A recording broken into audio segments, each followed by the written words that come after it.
Good morning, curling fans, and welcome to the semifinal action here at the 2024 Island Shootout. My name is Logan Muron. I'm joined by Meredith Cole for the commentating on this feature sheet, sheet 3 here at Victoria Curling Club. Semifinal action on the women's side between Team Pewarchuk and Team Reese Hansen.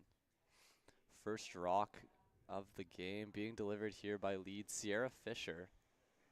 Meredith, what do you think we can expect in this morning's game between these two teams who know each other quite well, might I add? I think we expect to see a lot of rocks in play. I think both these teams are comfortable with their draw game and also the hit game. But I think, although they're starting clean, I think we're going to end up seeing a lot of rocks in play today. Yeah, I agree. Both confident teams. Both these skips know when to be aggressive, call an aggressive strategy. Sierra Fisher with her first one goes top 4, so we'll see Team Reese Hansen hit this. Looks like they're going to try to keep it open, maybe figure out the ice a little bit and get some confidence early in this game. Get a lay of the land.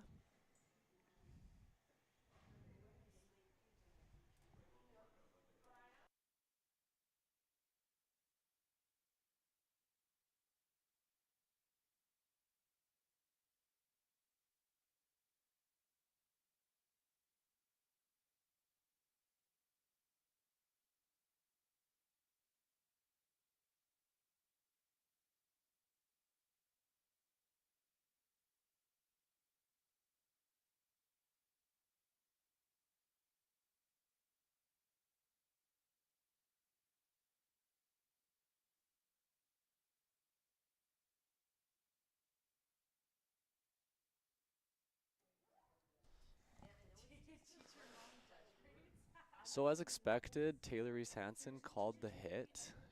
Lead Juliana McKenzie removed the blue, just barely rolled out. And we'll see Sierra Fisher put that rock up again, top 4. Good start for Sierra Fisher, confident start.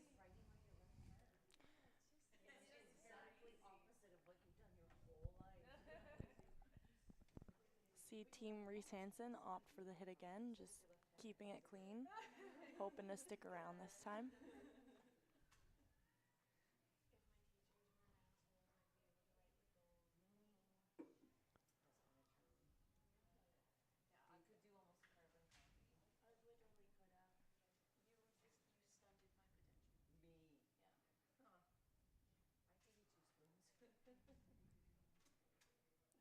Looks like that one just hung around on the edge there, so I think we'll see Team Pewarchuk chase it, attempt to hit. Looking around the rings here, we've got 3 other games of semifinal action, 1 other on the ladies' side, and then 2 games on the men's side. So right beside us on sheet 2, we've got Team Montgomery playing Team Nobert in the men's semifinal action.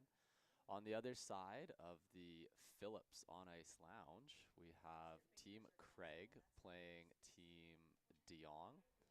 And on sheet 7, the other women's game, we have Team Jackson-Baier playing Team Ryan. So all these teams are fighting for a spot in the finals today at 12. There's a nice hit and roll by Sasha Wilson. Perfect hit and roll. Right in front of that rock that's back line, make it a lot easier for Team Reese Hansen to jam.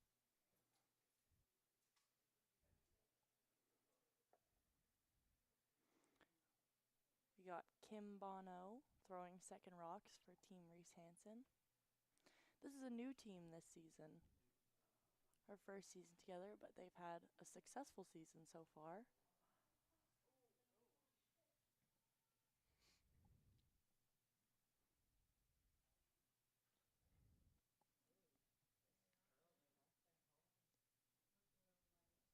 An unfortunate miss there by Kim Bonneau to start that game. Looks like that one just curled unexpectedly on them and actually flashed on the low side. So I assume we'll see Pewarchuk draw another one in and try to put some pressure on Team Reese Hansen.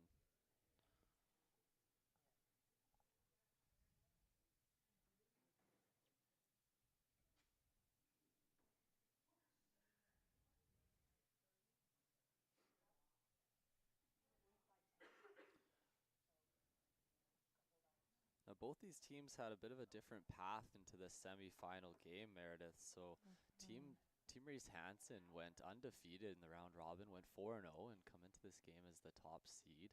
Team Pewarchuk went 2-2 and actually had to play the tiebreaker game late last night at 8:30. They played Team Halfley and beat them for a spot in this semifinal game this morning. So Team Pewarchuk coming off a big win last night, a late night though. So we'll see how that leads into today's game. Lots of teams on the women's side at 2-2 this weekend. Big battle to get this semifinal spot.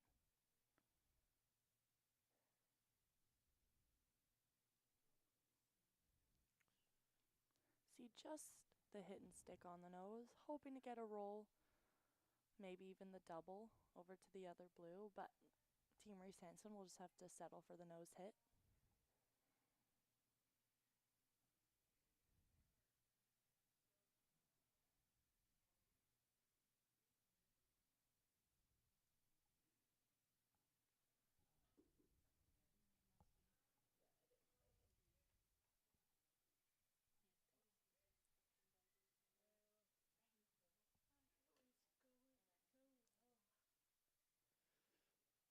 Big scrub here by Sierra Fisher, Sasha Wilson. No doubt there, they'll make the hit and roll over. Slight mistake there by Kayla Wilson. Makes it a little bit easier for Team Reese Hansen for the blank to come back into play.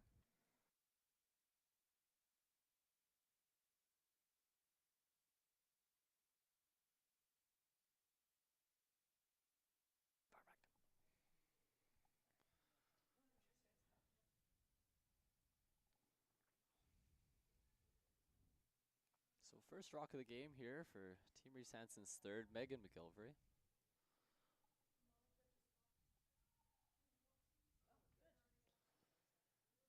Meredith, I know we're a little early in this game here, but that's 3 rocks in a row down that same sort of path that have stayed a little bit straight on Team Reese Hansen. I wonder if there's maybe a bit of a straighter spot there that they're not quite picking up on. We'll have to see how that plays out as the game goes on. It's a good point. We may see a bit of a slant. We also saw the other rock curl really hard the other way. Curious to see how that plays out throughout this game. So far, Team Pewarchuk looking quite comfortable and Team Reese Hansen finding their feet.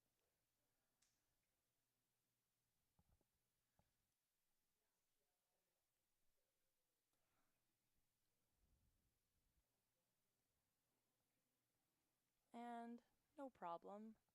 Nice draw to about top 8 by third Kayla Wilson. We've got a sister pair on Team Pewarchuk, Kayla Wilson and Sasha Wilson at second and third.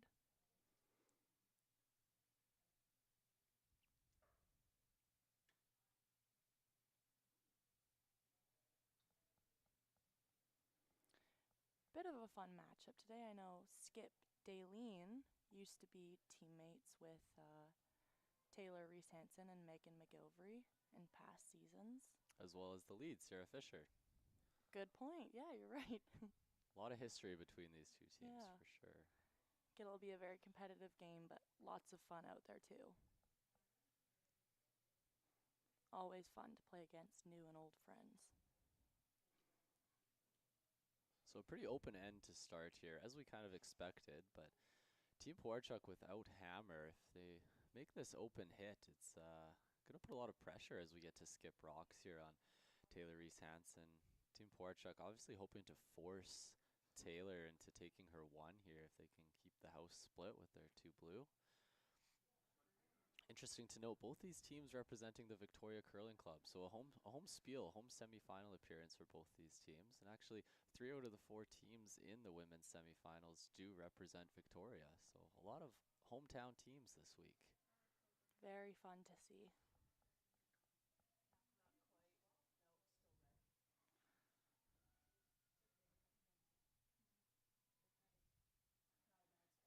And, well, never a doubt.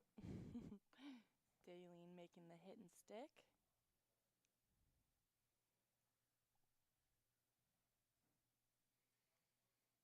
definitely a very long, very hard cross-house double.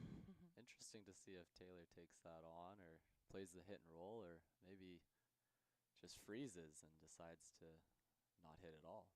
It looks like that's what she's electing for.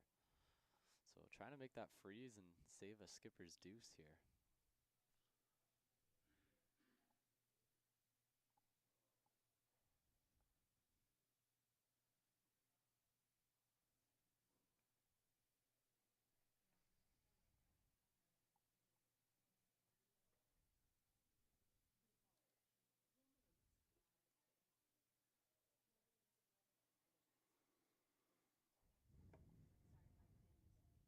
Skip Taylor Reese Hansen with her first rock of the game here.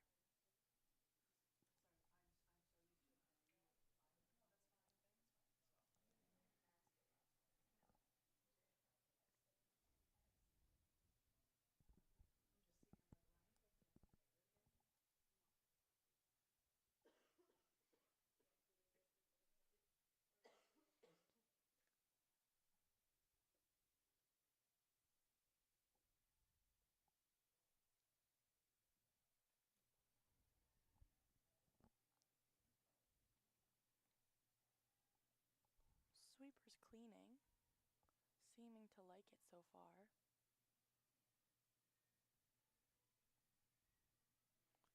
Big scrub here in the last couple of feet to hold the line. Try to get it as close as they can. They do stay shot rock, but I think Daleen should be able to pick this out cleanly and force Taylor into her draw for one.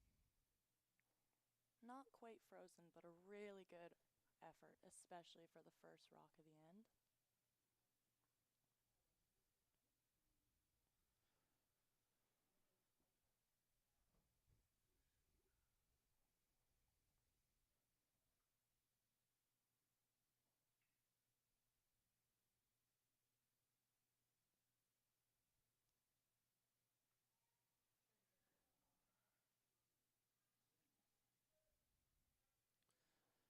Meredith, we've been very lucky. We've been seeing really unbelievable ice conditions this whole weekend. A big shout out to Cody Hall and his team, Jared, Sterling, Troy, Kayla, Lindsay. Am I missing anyone else on that team? Troy? I said Troy. We got Troy in there. Yeah. A lot of hard work by those guys, and we've had really unbelievable ice conditions, and it shows in the shot making. It's reflected. And as we say that, a great shot there by Daleen, and that'll force Taylor Reese Hansen into her draw for one here in the first end. We'll see she's... Oh, I think we're about to say the same thing. Electing to throw the same path she just threw on that last freeze. Comfortable with that spot there. Took the words out of your mouth. You really did.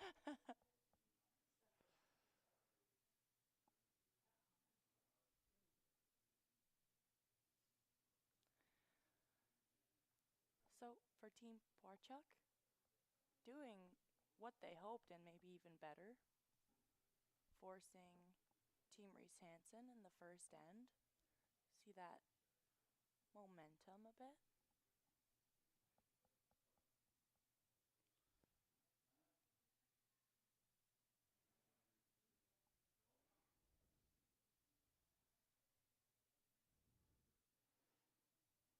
And basically a clean all the way down, and Taylor Reese Hansen with the draw for the single. She'll take the lead 1-0 going into the second end.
Second end of play here in our semifinal game. Team Reese Hansen, after scoring the one, elects to throw up a center guard, and Team Pewarchuk appears to be drawing around. So Meredith, I think this is what we were talking about. We might see some rocks in play here now. Bit of a conservative first end, but we'll see if we can get some action here in the second. Both teams might see some pedal to the metal here. Sweepers right off this one the whole way down.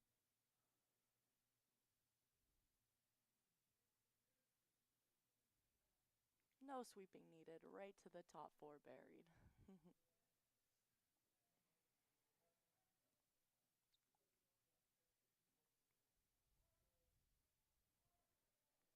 Seeing a nice strong start from Sierra this morning.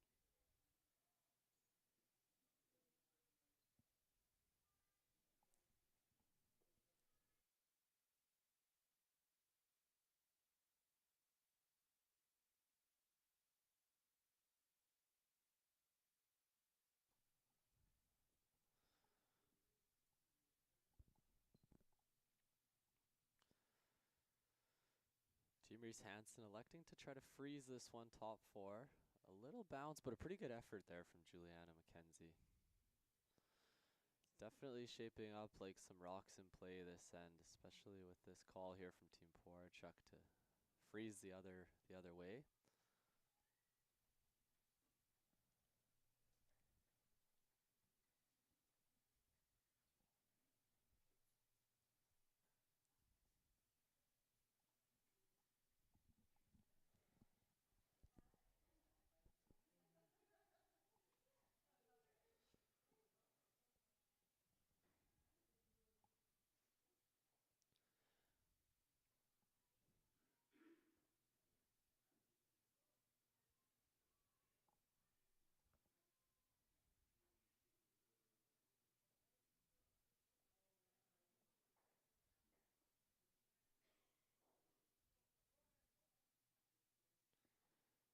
And a nice shot there from Sierra Fisher again. Two good ones to start the second end here.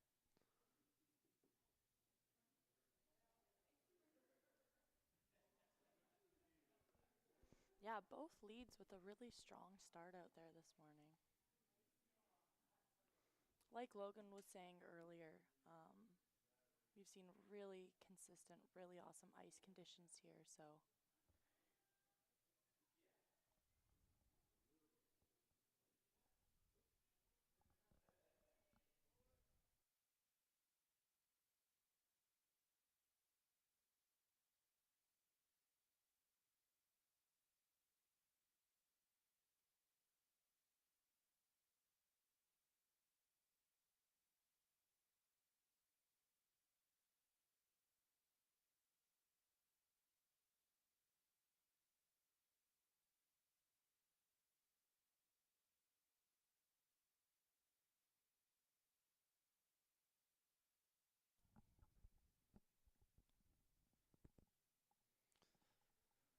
Sasha Wilson delivering her rock here, throwing the intern.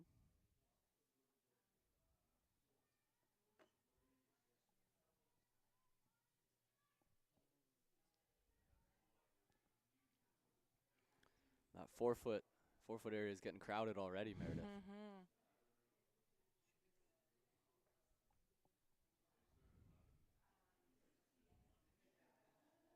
really close there. See a bit of a roll off.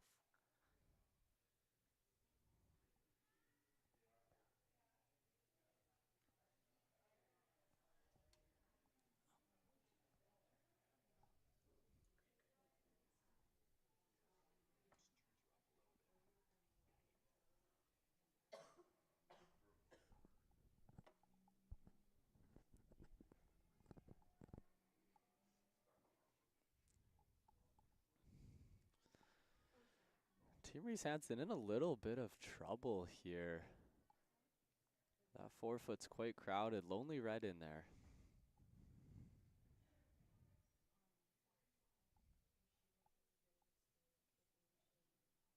And just like we talked about earlier, you may see some teams start to blow it up here, start to open up that power zone, that front at the forefoot there. We still see Team Reese Hansen throwing those soft weight shots. Kind of speaks to their confidence with their shot making.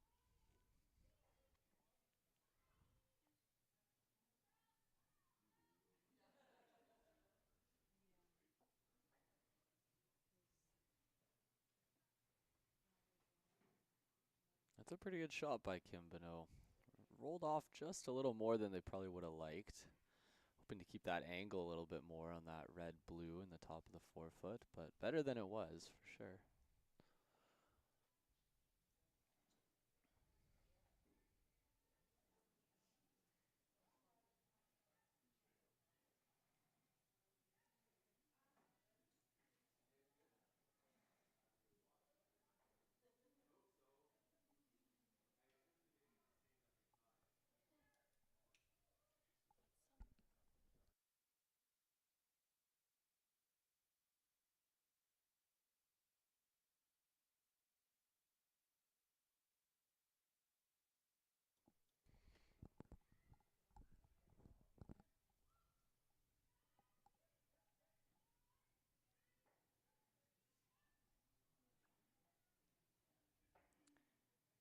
And a really nice shot there from Sasha Wilson.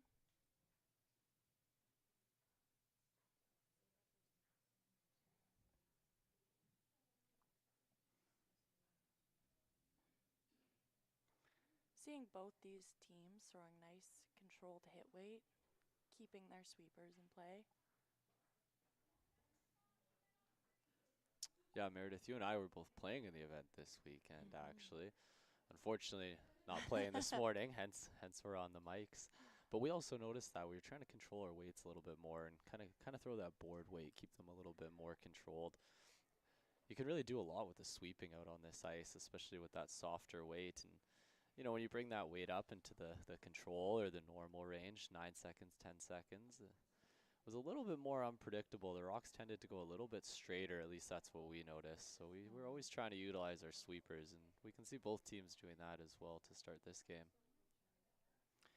I do agree. Our team was doing a very similar thing. We also noticed it was a little bit release sensitive out there, so throwing that Big weight here from Megan McGilvery. It looks like they might be attacking this triple.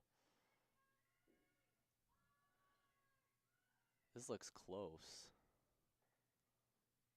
Oh. Looked like it just over curled from what they were hoping. Not a terrible outcome. Not a terrible outcome. Those reds are in good positions. Definitely usable.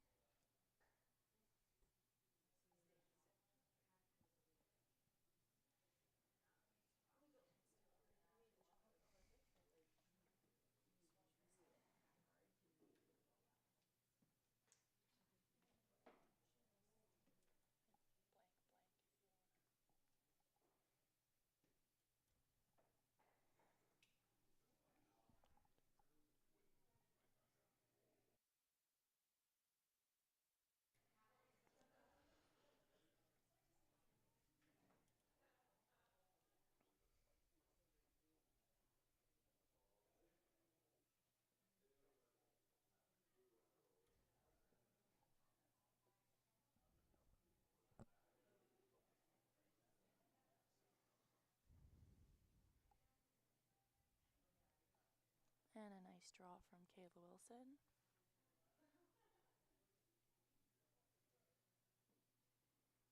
Maybe a little tiny bit deeper than they would have wanted. Does open the door a bit for Team Reese Hansen here to maybe make a double and get rid of some blues. Both these teams very confident, very strong teams, so gonna have to see a lot of precision this morning as well. Another big weight throw here from Megan McGilvery, attacking this double, it looks like. Same spot as her last one. We just saw what this did.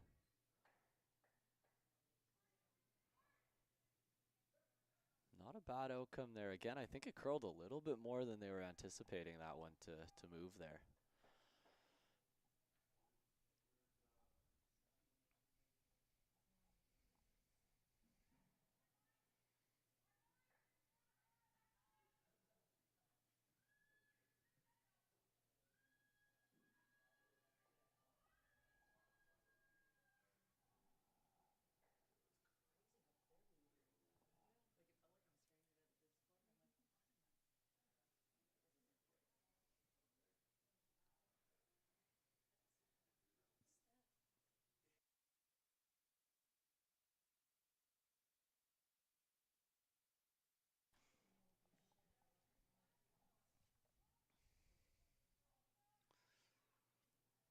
Third, Kayla Wilson chasing this red.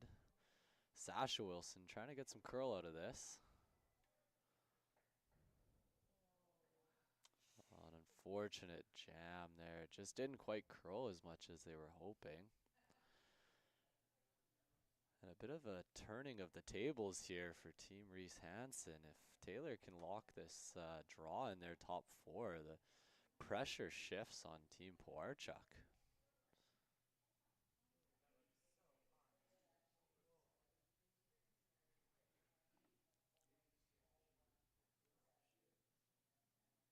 Seeing a couple over curls going one way and then under curls coming the other way. Interesting to watch from up here.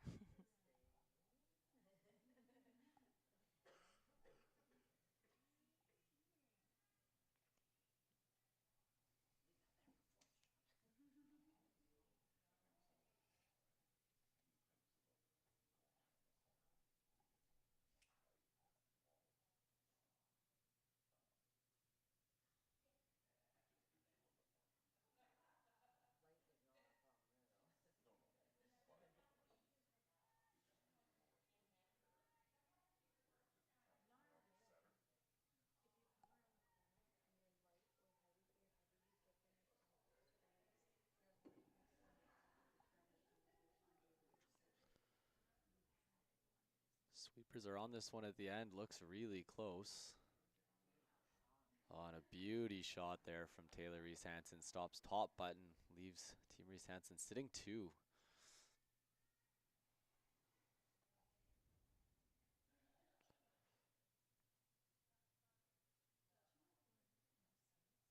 Slowly but surely seeing a little swing of momentum here in this second end, starting with lots of blues. Now we're seeing lots of reds in that control zone.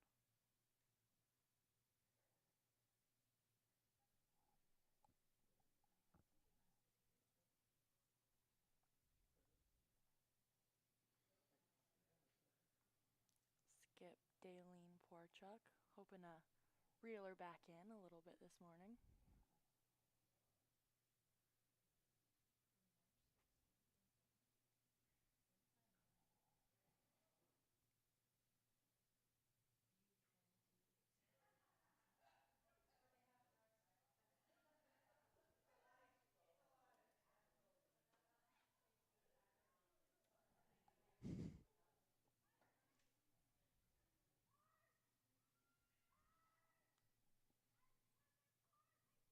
Big scrub here from Sierra and Sasha.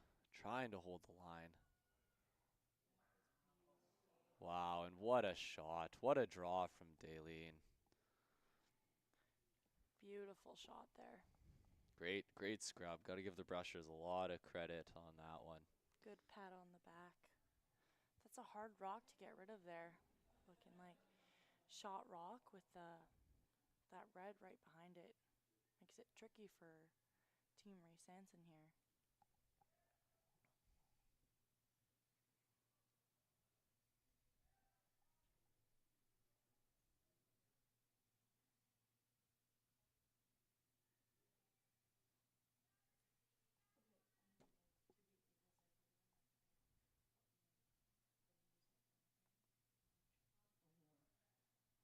So while Taylor and Megan are discussing their next shot here, we'd like to just shout out some of the sponsors of the Island Shootout who helped make this event such a success.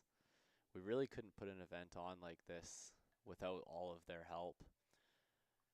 Waterworks Irrigation, Digital Direct Printing, Phillips Brewing, Hardline, Uptown Air Conditioning, Curling Zone, Victoria Curling Club, Curl BC, the Times Colonist, Amplifon, and Defray Management Group. All of these sponsors, in one way or another, have helped pitch in to make this event such a success.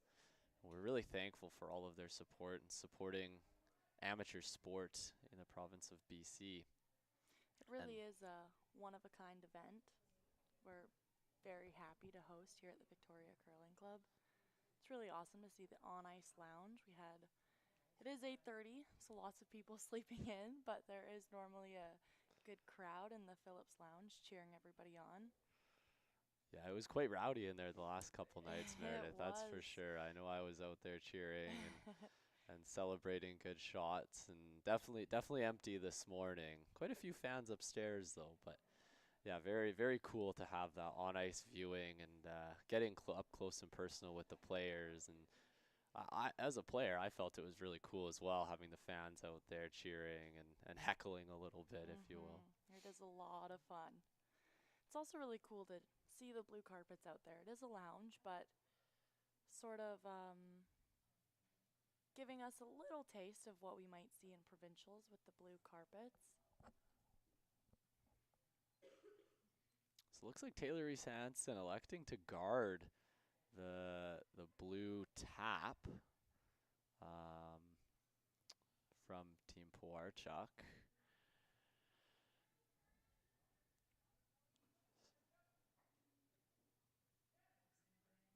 And a quick decision here from skip Daleen Pewarchuk and third Kayla Wilson.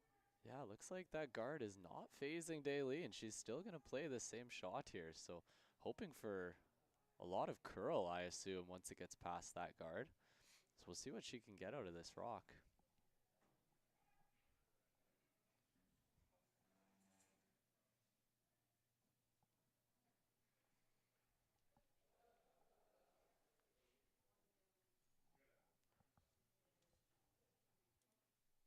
Oh, I lied.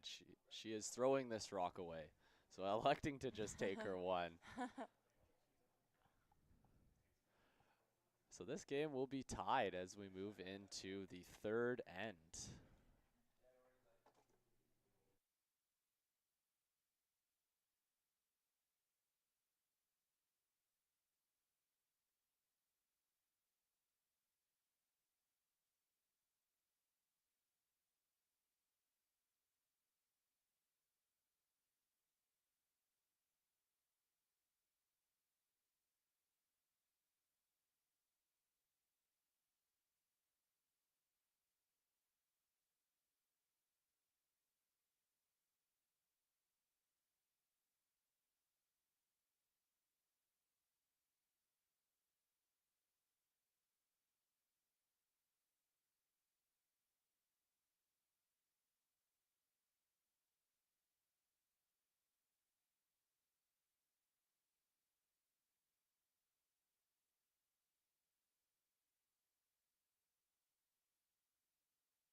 All right, so after a busy end with lots of rocks in play, busy second end, it's Team Pewarchuk getting forced to their one.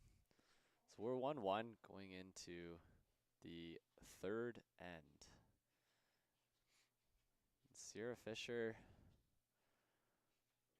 going top four with her first one. We'll see if Team Reese Hansen elects to hit and chase or throw up a corner and maybe, again, put some rocks in play.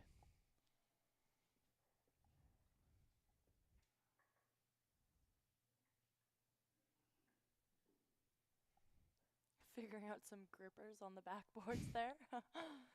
Little trade going on.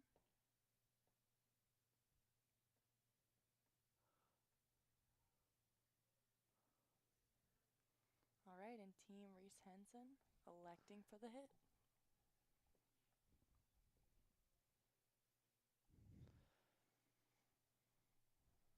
And looking around the rings here with a little update, most of them have finished their second end. On sheet 2, right beside us, we've got Team Nobert taking a 3 in the second end to lead 3-2 on Team Montgomery. We've got our feature sheet, sheet 3, 1-1, like we mentioned. Sheet 6 between Craig and Jong. Team Jong leads 2-0 after 2. And on sheet 7, Jackson-Baier and Ryan, they haven't posted their second end. The first end was a blank. So right now we're looking at 0-0.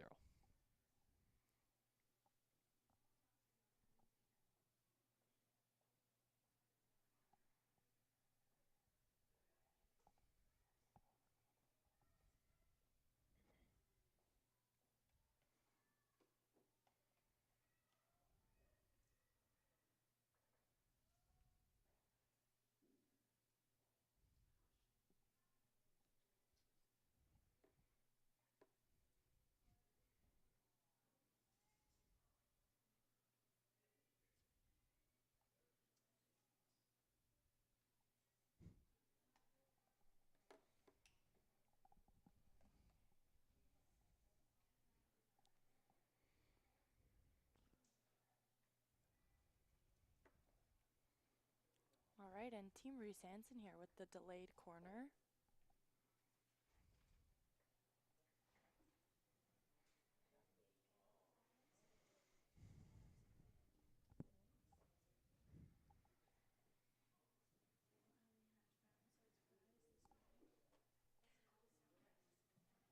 That one just slips in for Juliana McKenzie. So Team Pewarchuk is able to hit this. Obviously, if it was in the free guard zone, they wouldn't be able to. It would encourage a little more rocks in play, but they'll elect for the hit here and hope to sit 2.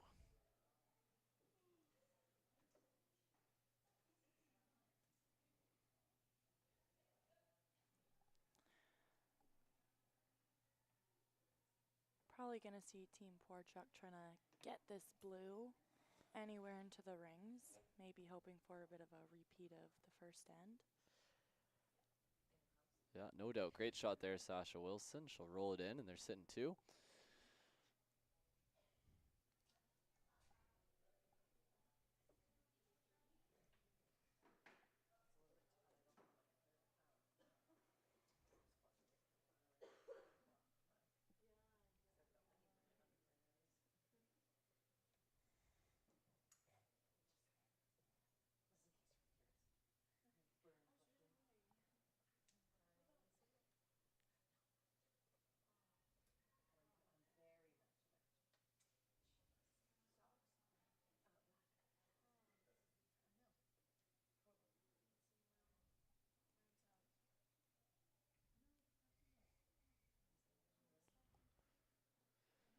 Kim Bonneau will hit it on the nose. It looks like it's still in, though.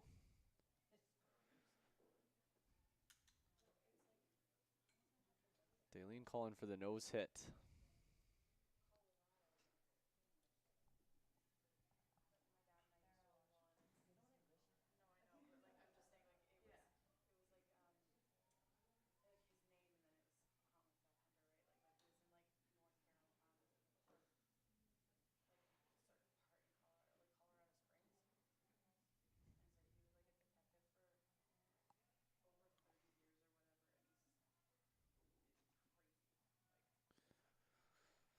Two perfect shots from Sasha. Now we'll see Team Reese Hansen chase the one in the house.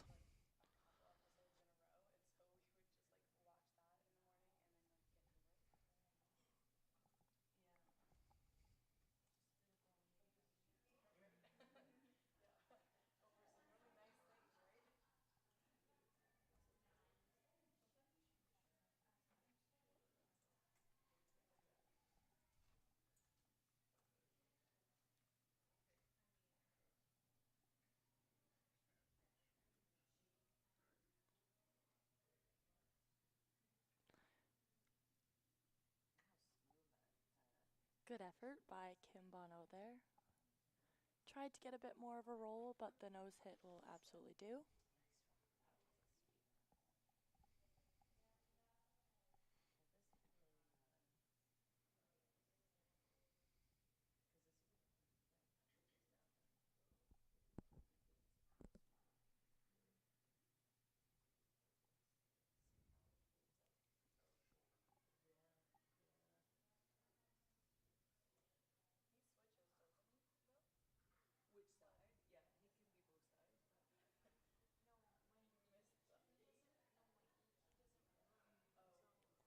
Same thing there. Team Pewarchuk trying to get that hit and roll, but just bonk it on the nose.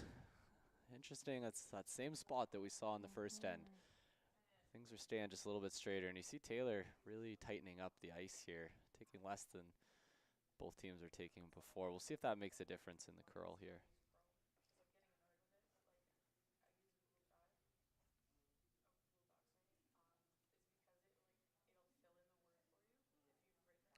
Like we said before, we've been so lucky with the ice conditions this week. The speed's been fantastic. 15 seconds, hog to hog. Even some 15.5s. Yeah. Yeah, the speed's been great. The curl's been fantastic. We've been into the 12-foot, middle 12 a lot of times for the draw to the button. 15 seconds, 15.5.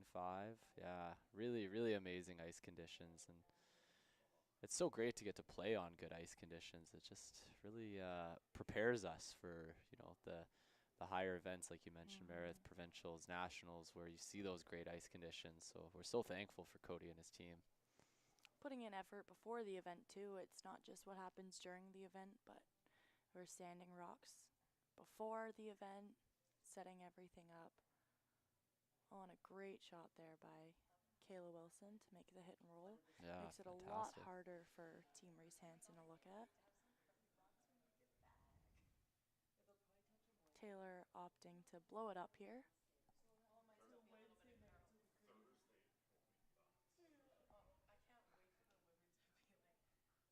Likely see some more big weight here by Megan McGilvery.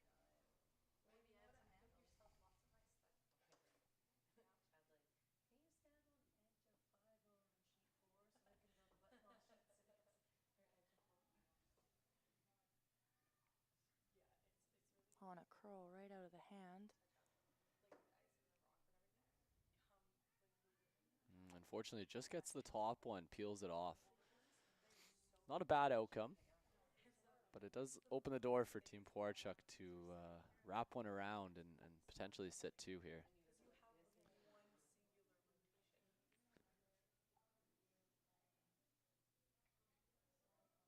Now, like we mentioned earlier, both these teams representing the Victoria Curling Club, hometown teams. But important to note that a few of the players are actually hail from elsewhere on these teams. So on Team Reese Hansen, Juliana and Kim are both from Alberta, from Calgary. But Kim has birthright being born in BC, so they are a BC team this season. And on Team Pewarchuk, Daleen, Kayla, and Sasha all hail from the Victoria area, but Sierra Fisher actually comes from Kamloops. So we have a wide range on the sheet here, and like we mentioned, both new teams this year. So a lot of history between the players on this ice, but these teams are both new this season, and it's been exciting watching them kind of form and grow together. Two really strong teams on the women's tour, especially representing BC. Both building off some good events so far this season, so I think both very happy to be in the semifinal this morning.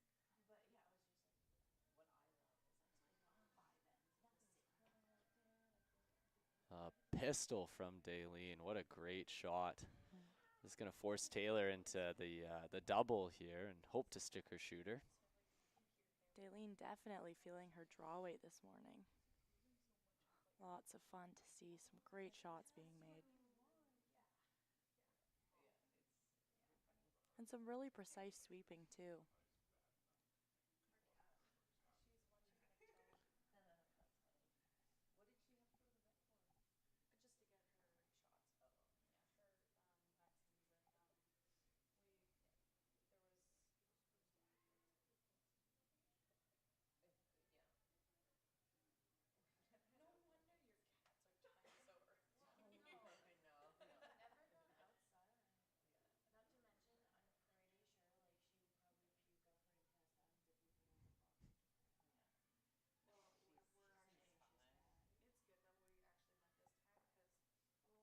Oh, and Taylor just misses that double. So close. Looks like her shooter hung on out in the wing there. I think we might see Team Pewarchuk elect to chase this one. So somewhat success to at least hang your shooter for Taylor. Would have loved to make that double as well. Really It looked like close. she just missed it, Yeah. maybe by an inch or two. Forcing Daleen into a bit of a tougher shot out there in the wings though, so not a total miss shot.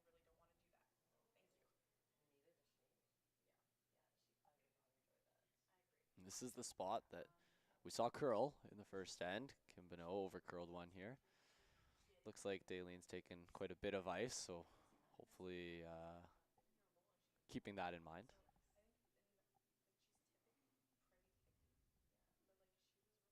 And Meredith, it is early morning, but I am noticing that the Phillips On Ice Lounge is starting to fill up. We have some fans showing up. They're all bundled up, trying to stay warm. It's amazing. You don't realize how cold it is when you're just standing out there watching as opposed to when you're playing. You know, you see a lot of players out there in a t-shirt. And then you see a lot of people in the lounge with 6 different jackets on. It's true, and cold toes. And a rollout there from Daleen. So this is now shaping up to be a blank end here, which I think Team Reese Hansen is happy with. I think they approach this end hoping for a blank and carry the hammer into 4. So we'll see if the last couple shots. Oh, just kidding. The last shot is made here by Taylor.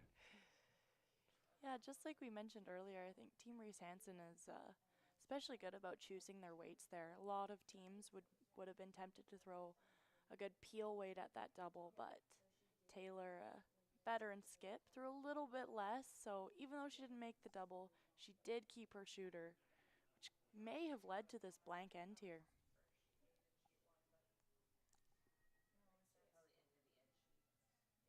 Big scrub here from Kim Bonneau.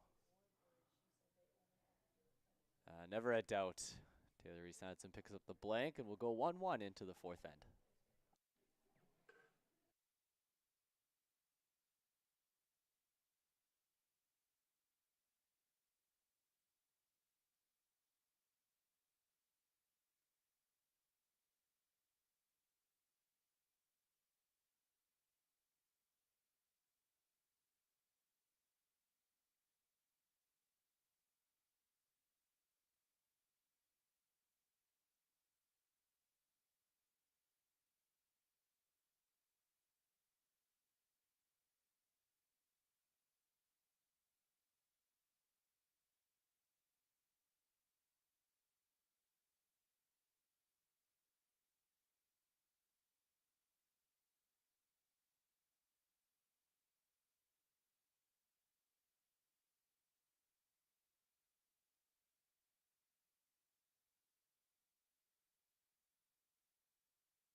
All right, and we're back here in the 3rd. In the even end. As expected, an aggressive start by both teams in this 4th end. Center guard goes up by Pewarchuk, and corner guard, although very high, goes up by Team Reese Hansen. Seeing a little bit of textbook play here with keeping it cleaner in the uneven ends, hoping to maybe force the hammer into the even ends here.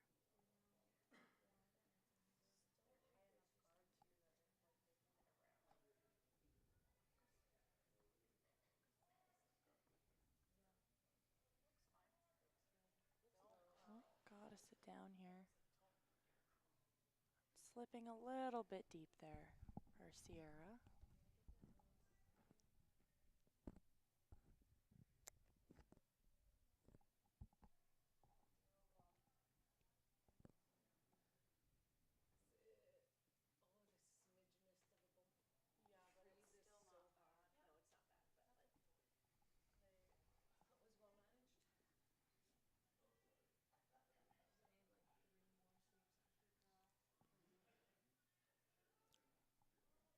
Unfortunately, we don't have any on-ice mics, so we can't hear the players, and we can't hear what's going on the ice. But one really cool thing about the Island Shootout this weekend is that we've had music playing on the ice during every game, which you don't see very often at a curling event. So Personally, I really like it. I think it was a good vibe out on the ice. A lot of fun. It's a lot of fun. Some good tunes, and Might see some players busting a move out there this morning. yeah, we've seen that a little bit this weekend, haven't we? Very, very cool. Keeps the vibe light out there. It's a lot of fun. It's also really good practice for getting to that national stage or that next level event where there are crowds cheering for you. It's really good distraction practice too, as much as it is a lot of fun for our players. I was definitely singing and humming a bit out there this weekend.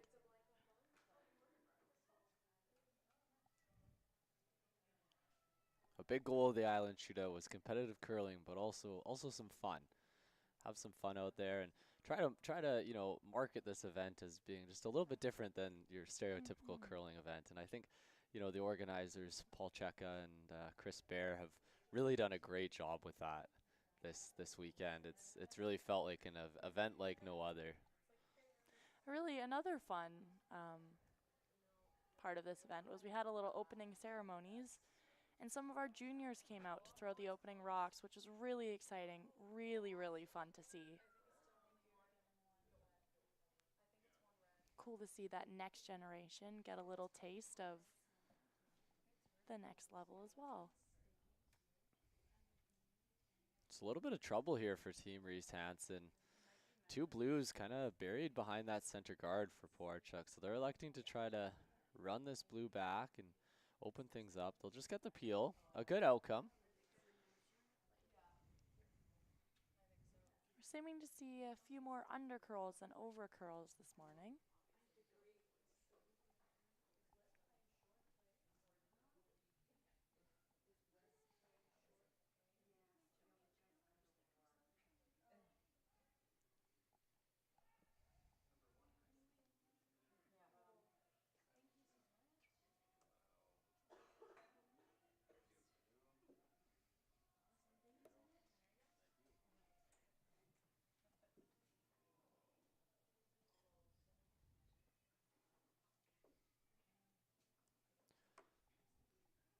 Sasha Wilson being asked to put this guard back up. Keep the pressure on Team Reese Hansen. If you're Team Pewarchuk, forcing Team Reese Hansen to one, it's a good outcome. At this point, maybe they're thinking even they could get out of here with a steal. So, crucial to put those guards into the perfect position, though. Sometimes those quote-unquote easier shots end up being a little bit tougher. Really important to lock in the hack on those shots like that one. Another big weight here from Kim Bonneau. This one's close. Oh, and just goes past everything. She'll make the peel though, so still a good outcome. Really close. Really great effort on those two rocks.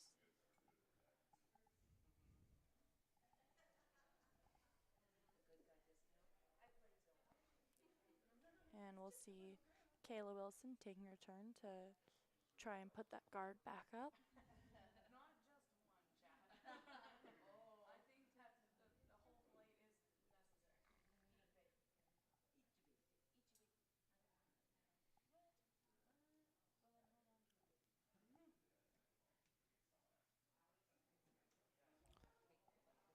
Sweepers seem to be on it right out of the hand.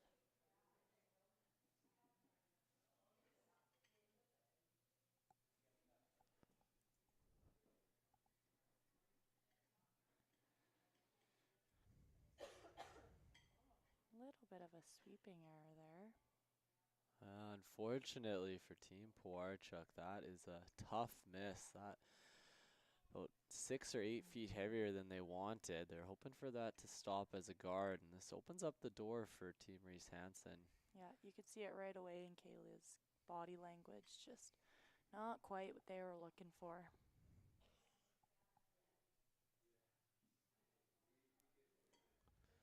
A quick update around the rings. Beside us on sheet 2, Team Montgomery takes 1 and 3, so they're tied 3-3 with Team Nobert. On the other side of us, on sheet 6, Team Jong against Team Craig. They're tied at 2 after 3 ends. Oh, as we see a really good effort from Megan McGillivray. Unfortunate jam, but still makes the double and really changes the look of the house there. That blue being back 8 now. Not quite what they wanted, but still a really great outcome for Team Reese Hansen. And finishing up the updates on sheet 7, a lot of blank ends over there. So still 0-0 on sheet 7 between Team Ryan and Team Jackson-Baier.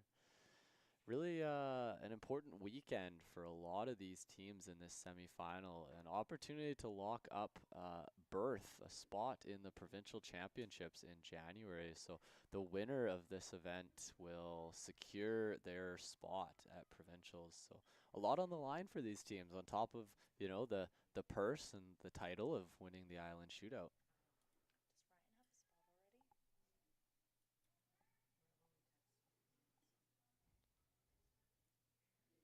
Yeah, two teams on the ice that actually already have secured their spot in provincials, that being Team Montgomery and Team Ryan, who both won the event a couple weeks ago in Maple Ridge. So for them, obviously, you know, the title of the Island Shootout is on the line. For these other teams, really a lot to play for here. Also lots of teams on the men's side representing Victoria. Yeah, 3 out of the 4 on the men's side representing Victoria as well. So a lot of hometown teams this week.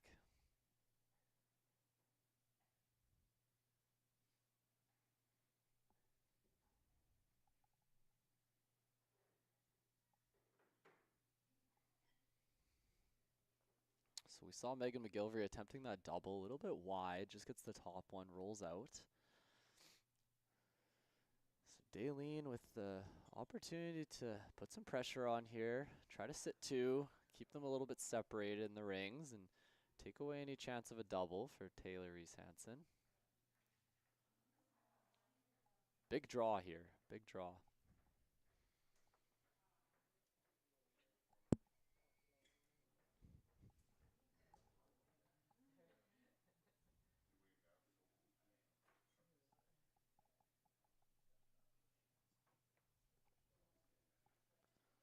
May not see any players busting down a move, but I do see some people watching in the Phillips Lounge busting it down a bit.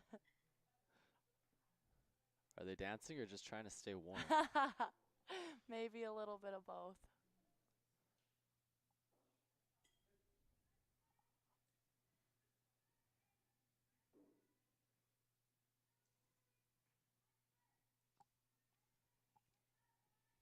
So Daleen trying to use that very high corner guard of Team Reese Hansen's. Trying to tuck well, at least a little piece around this one here.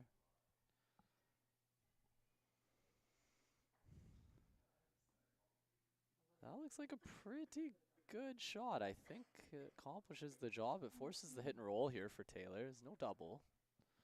I'm a little bit surprised we didn't see the sweepers carving that a little bit more at the end, but clearly thought the rock did its job, which is totally fine.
And that one just doesn't quite curl up enough for Taylor. She'll just roll out. She will remove the Pewarchuk stone, but rolls out.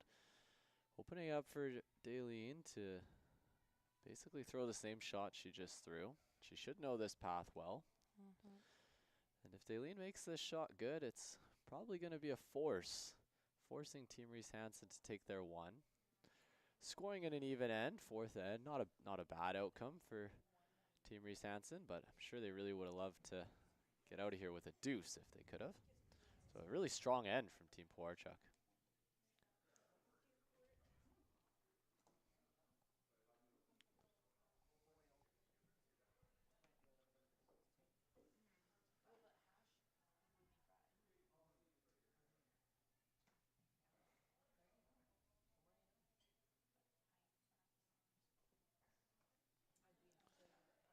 We'll try to get a hog-to-hog time on this draw here, just to see what we're looking at for a time.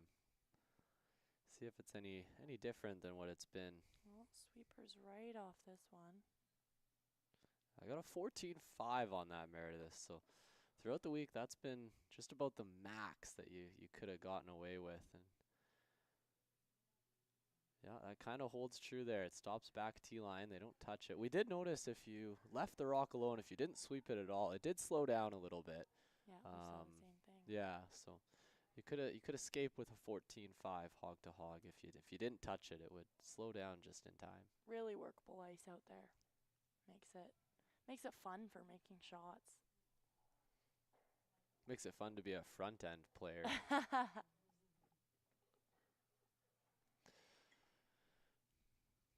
So with that shot by Daleen, we'll see Taylor elect for the draw for her one here. So needs a piece of the forefoot.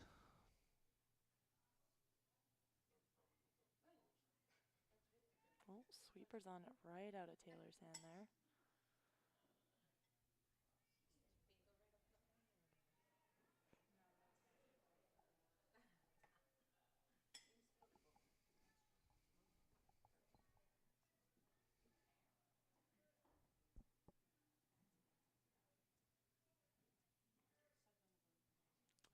Never a doubt there from Team Reese Hansen. They'll make their draw for one and have the lead 2-1 moving into the fifth end.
fifth end of action here in our semifinal game, Sheet 3, Victoria Curling Club.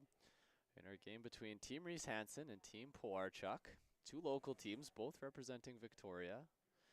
Both with an eye for a spot in the finals later today at 12 o'clock. Both these teams have had a solid weekend so far. Team Reese Hansen going undefeated through the round robin. Team Pewarchuk 2-2 and coming through the tiebreaker game last night. Looking really good yesterday, Team Pewarchuk. Really strong.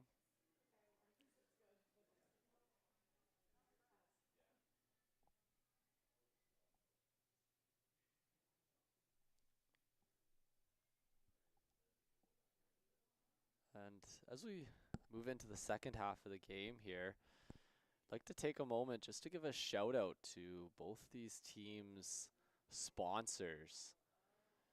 Our team sponsors are pivotal to the success of a curling team, and we really appreciate their support. It helps cover some of the expenses associated with competing and traveling on the tour. So for Team Pewarchuk, their sponsors are Berwick, Key Corp, Pewarchuk CPA, Asham, Weeby Hauling, and Cal Tire.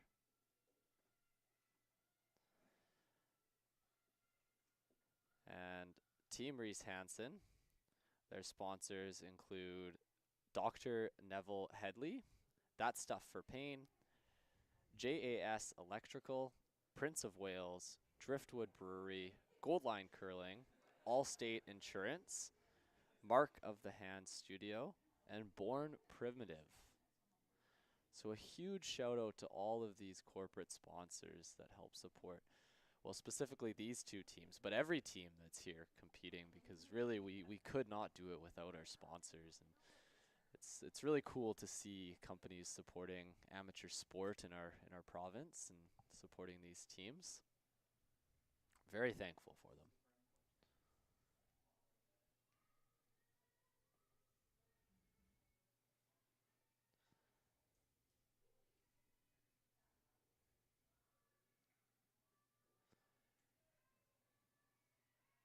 So rocks in play to start this fifth end. Oh, and a great shot there from Kim Bonneau to make that hit and roll behind the center. Yeah, perfect hit and roll there. And just like that, we'll see Team Pewarchuk electing to clean up a little bit here, make the peel, and open up that 4-foot area.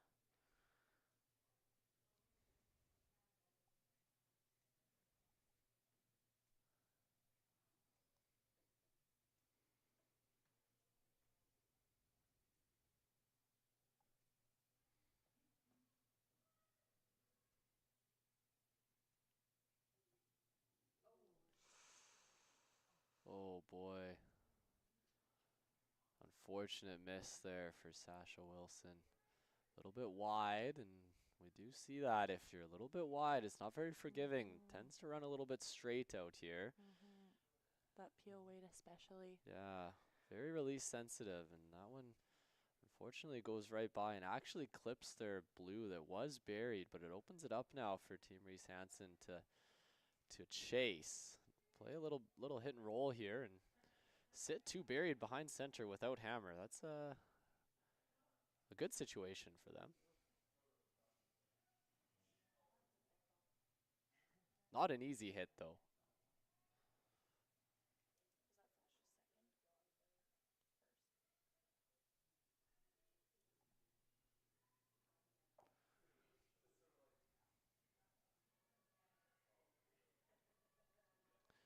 Big scrub here from Juliana McKenzie. Oh, and it just rubs. Oh, and jams on the back one. Worst case scenario there for Team Reese Hansen.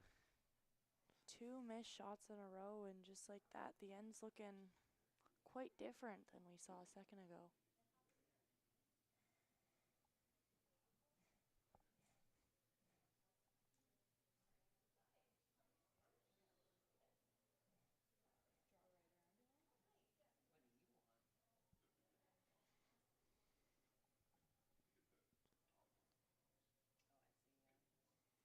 Sasha Wilson hoping to bounce back here after that missed peel.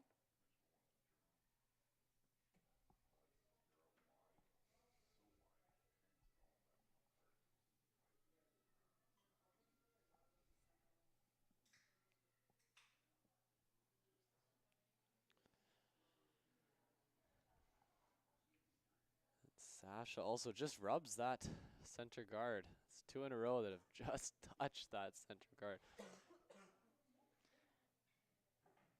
Don't believe we've seen the teams throw that side of the sheet yet. That's a good point. That side of the sheet definitely has not been played as much as the other side. So maybe, although we're in the 5th end, potentially still some fresh paths over there. Yeah, maybe catching some frost on those 2 rocks.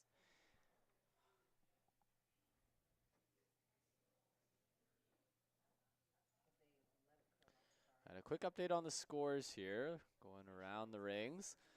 Sheet 2, Team Montgomery takes a big 3 in the 4th end. They'll lead 6-3 over Team Nobert. On sheet 6, Team Jong leads 4-2 over Team Craig. Oh, as I say that, Team Craig just makes his draw for 1, so 4-3 after 5 on sheet 6. And on sheet 7, we finally have a score. It's 1-0 for Team Jackson-Baier over Team Ryan.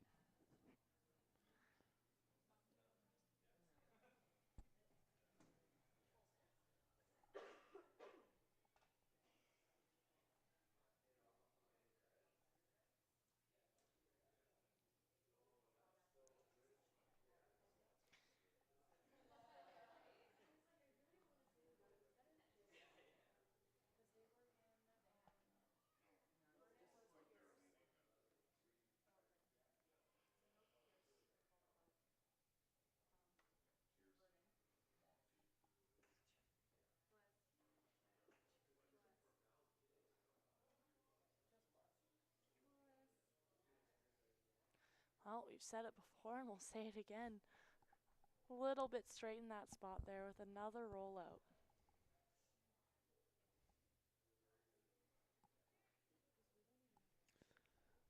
Team Reese Hansen shot rock in the back 12.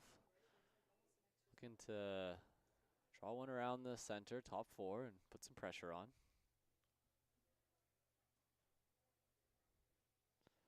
There's not a lot of misses out here on the ice, so really important that when you do get a miss from the other team, you have to capitalize and make your next shot.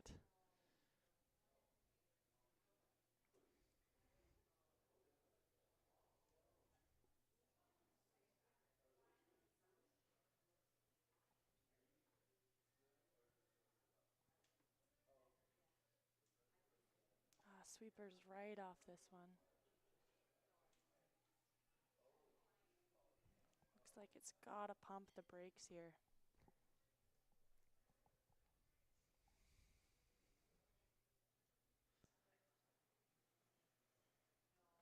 Megan will come right up to the backing there, so sitting 1, possibly 2, hard to tell from where we're at, but irregardless, it doesn't change the call here for Daleen, who's just going to try to draw around that center.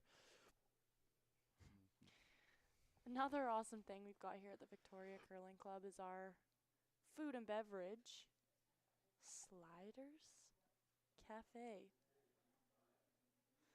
And we see Keith delivering some food right out onto the on-ice lounge. So not only are our fans are staying fed and warm. Thank you. See some players maybe peeking in on that food too. Trying to steal a French fry, yeah, maybe. hoping to steal a bite. Stay fueled for the game. A little bit of win-win for everyone.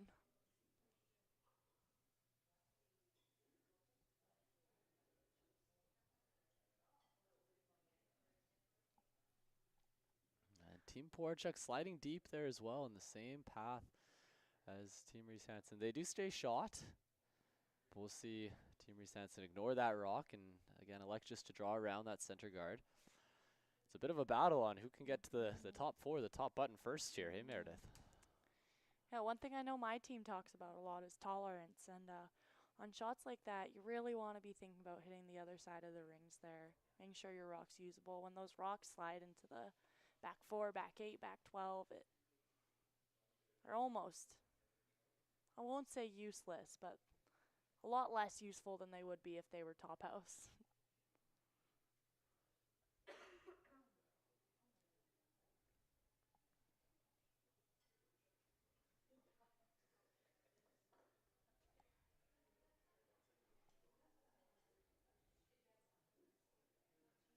Sweepers seeming to like this one a little more.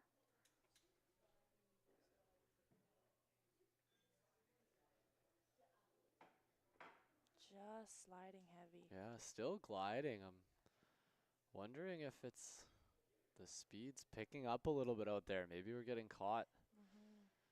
It's just sliding a little bit more than maybe it was in the first half of the game. Definitely shrinks that scoring zone. Being back button there a little better.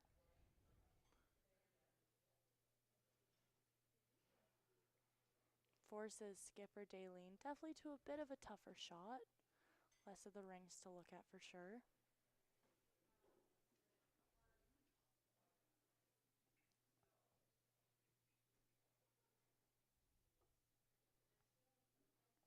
But for skip Taylor Reese Hansen without the hammer, shrinking the scoring zone was a good rock there.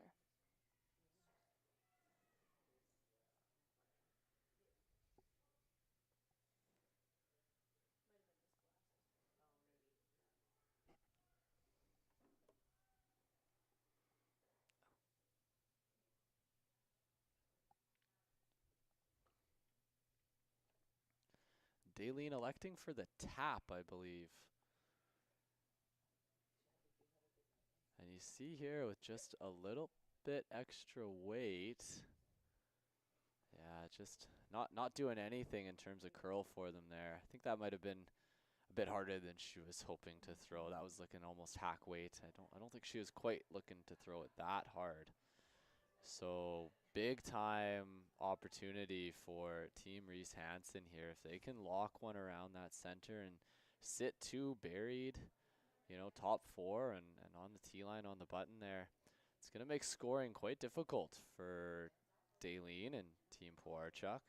Yeah, the steal is definitely in play, and not only that, a potential steal of 2 in the air. So still got to make this, though. Still got to make it. In the air.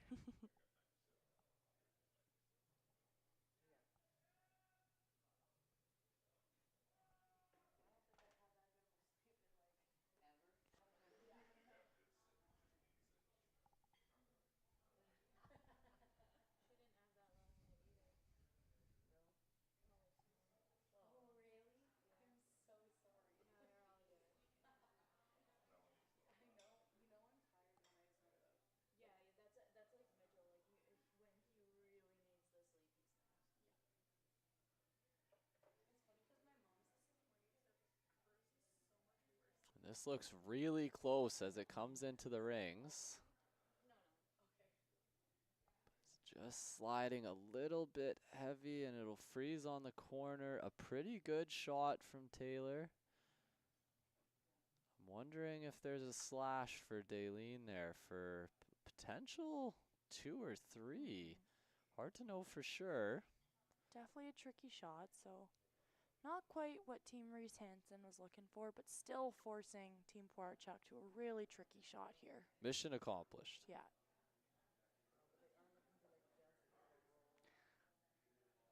Daleen making that call and heading down fast, just feeling confident. And as we're watching this game on this stream here, it's important to shout out the Mark Piquel for all his hard work in getting the stream set up here at the Victoria Curling Club. We're so fortunate for all of his hard work, and really the quality of the stream we have here is fantastic. We've been able to stream every game this weekend. And then today, bringing in commentators. I believe we had one game yesterday that was commentated, so very thankful for all his hard work. It's awesome for the amateur sport to have, you know, the ability to watch, especially for our friends and family that aren't here. As Daleen delivers this rock, a lot of weight here. And it looks close. Sweepers are on and off. On and off. Oh, so very close for Daleen. What an effort. Unfortunately, it'll be a steal of 1 for Team Reese Hansen. They'll lead 3-1 going into the 6th end.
All right, so coming back here into the 6th end.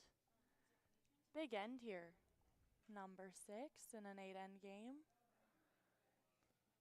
Pewarchuk, you know, unfortunate steal there in 5 by Reese Hansen, but I'm sure they're still happy with where they're at here. They have Hammer in the 6th, even end, late in the game, and well, I assume we'll really see them push hard to score a deuce here. It's, you know, the stats say that having Hammer in 6 is a good spot to be.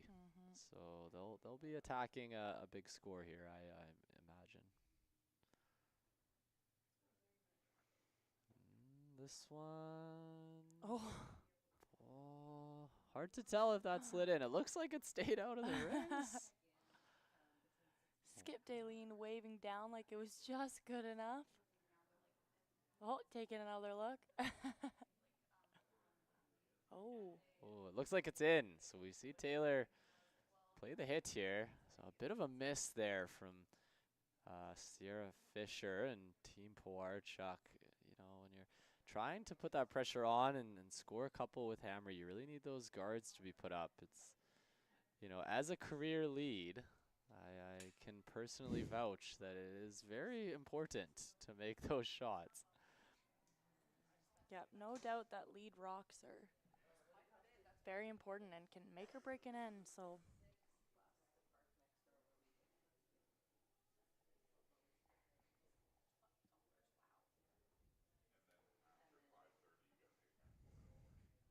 Both these teams having veteran coaches. You see on Team Reese Hansen, Todd Troyer has been with Taylor Reese Hansen. When I asked, my answer was forever. So really cool. It may be a new team, but it's cool to see a coach staying with a team for that long, really able to build on past seasons and pull for some older knowledge. And we've got an honorary 5th as well, Sydney Brills, sitting upstairs, I think helping track and moral support. And then on the other side for Team Pewarchuk, we've got Cindy Tucker. I know chatting with Daleen, Cindy coached Daleen back in her junior days. So it's been a while, but I know that Daleen's definitely comfortable with Cindy as well. So seeing some building there too. Two very accomplished, successful coaches for these two teams.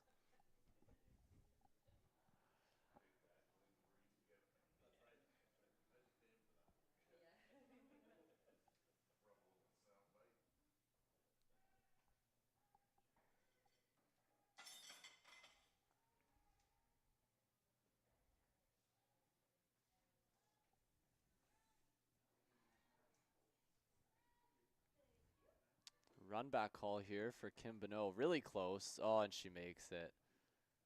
Gets rid of the corner guard too. That's a really nice shot. Yeah, loses the shooter, but honestly not a bad outcome. Very good shot there. Team shot. Daleen fighting to keep this deuce in play, drawing behind that center guard. Not giving up yet.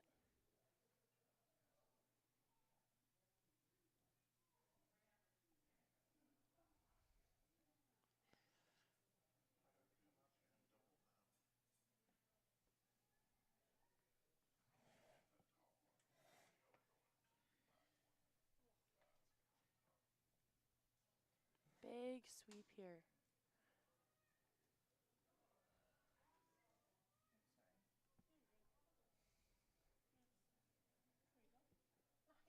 Oh, not quite. Really good effort by the sweepers there. Just rub that guard, hey Meredith? Yeah. Unfortunate. Good effort. Updating around the rings here. Over on sheet 7, the other women's games. Team Jackson-Baier versus Team Ryan. Team Ryan with a single point scored in 4, so they'll be tied 1-1. They're a little bit behind here. They're just playing their 5th end right now. Beside them on sheet 6, Team Craig with a single in the 5th end. And they will be down 1, losing 4-3 to Team Jong.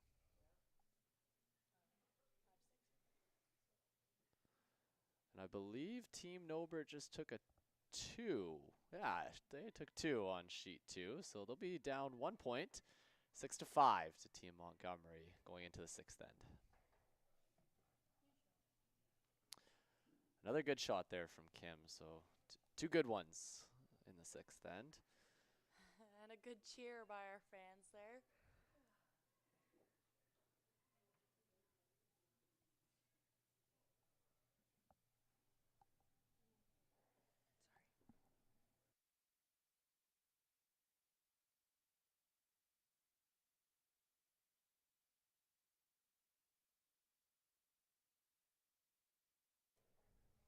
We just got a score update from sheet 6.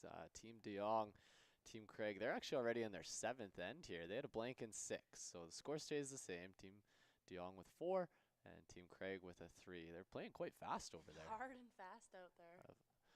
A full 2 ends ahead of the sheet beside them on sheet 7.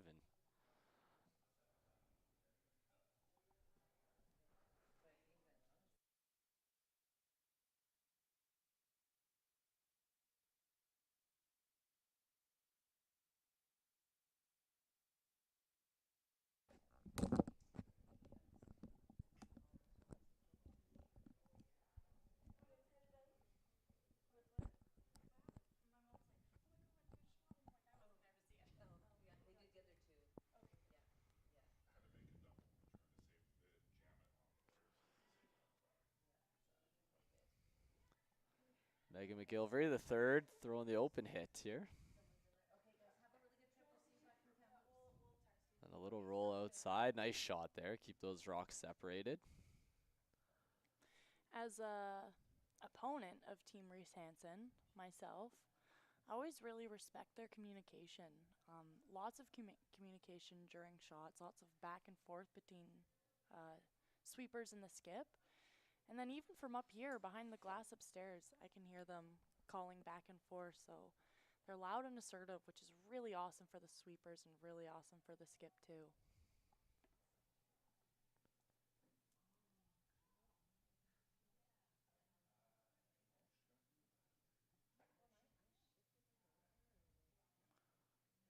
Oh, and a great shot by Kayla Wilson. Beautiful hit and roll, and I think even to sit shot, potentially. Hard to tell from where we're at, but Either way, very close. yeah, very good. Very good effort.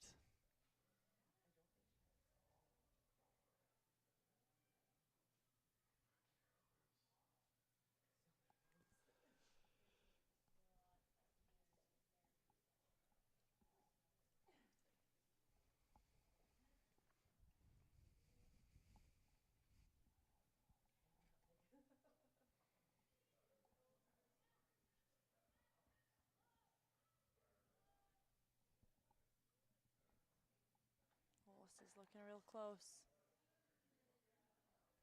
Megan McGillivray will blast everything out of there.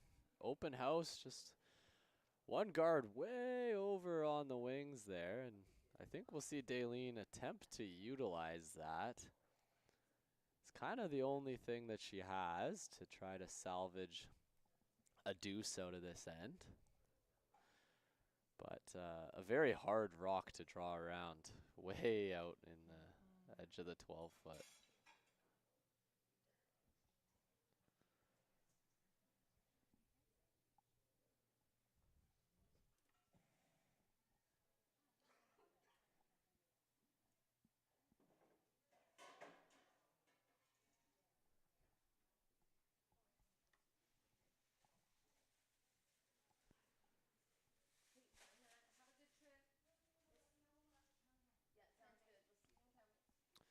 And a good effort there from Kayla Wilson. Spot on with the weight. Like I say, that's a hard rock to even bury anything behind that guard and stay in the rings.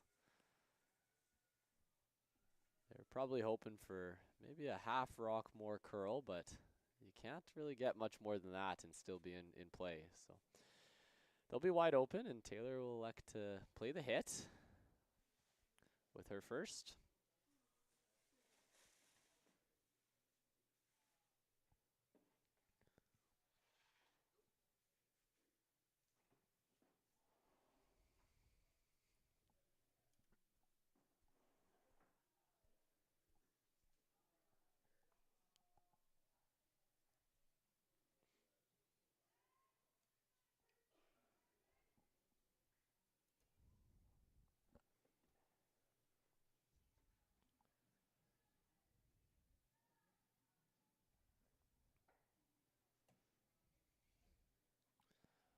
Taylor makes that hit and roll perfectly, pulls the play away from that corner and keeping things open. Interestingly here, we see Daleen electing to play the freeze, Meredith, so Really going for yeah, this deuce here. really trying to get her deuce, and I mean a perfect freeze, you know, it could do it for sure. At least force Taylor to a harder shot for sure. Yeah, an aggressive call, but at this point in the game, Not a bad one. kind of makes sense.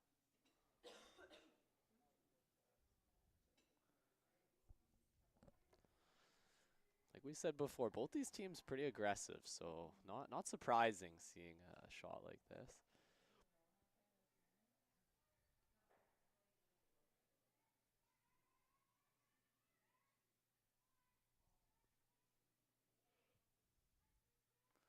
Sweeper's on it right out of the hand. Fighting to make this one perfect.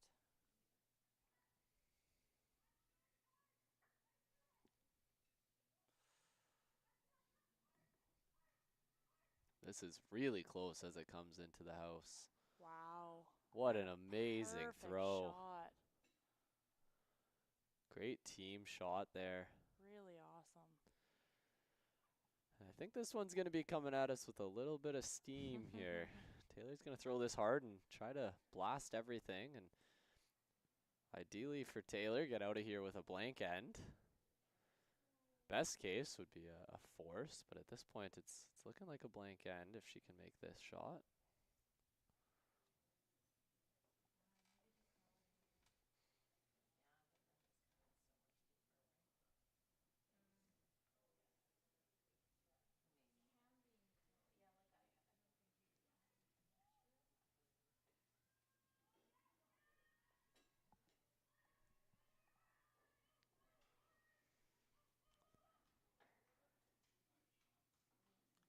Great shot by Taylor Reese Hansen. Squirts it out the side there. That was a 7-second hog to hog. Good solid throw from Taylor, and that'll lead us towards the blank here in 6. I assume Daylene's throwing this one through and taking the hammer into 7. We'll wait for that to actually happen before we declare it for sure.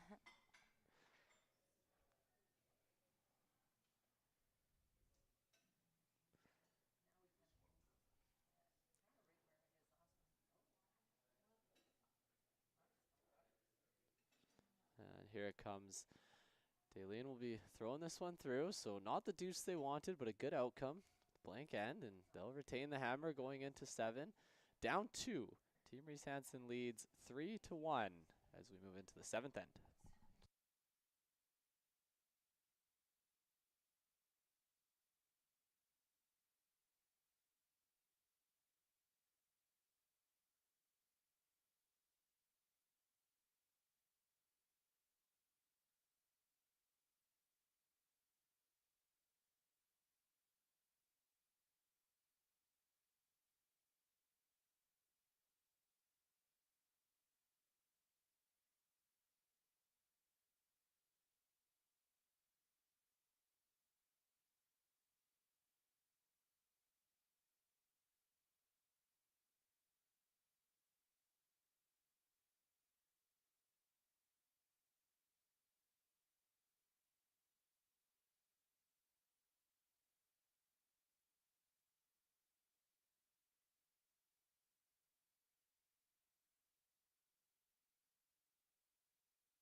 All right, so unsurprisingly, we're seeing Team Reese Hansen putting it top 4 to start off the 7 end.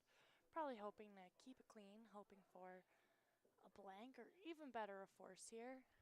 And Team Pewarchuk throwing their first rock as a corner guard. Hoping again for that deuce. Sierra making no mistake on that corner guard.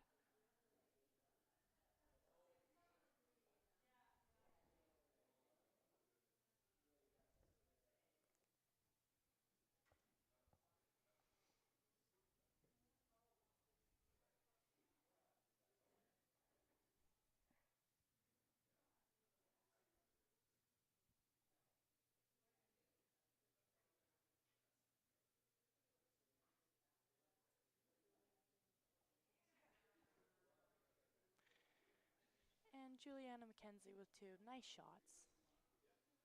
Just biting top 4 there.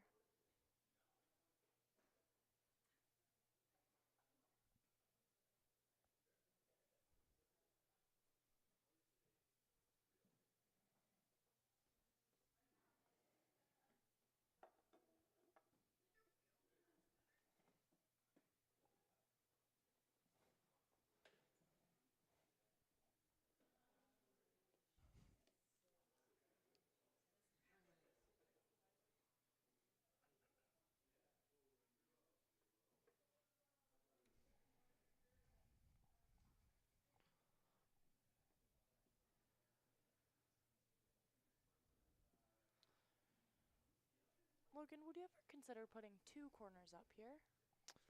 At this point in the game, with needing to definitely score a couple, if I'm Team Pewarchuk, I would put 2 corners up. I would put a higher one and a tighter one. I'm a little bit surprised by that call. Again, though, I'm a career lead, so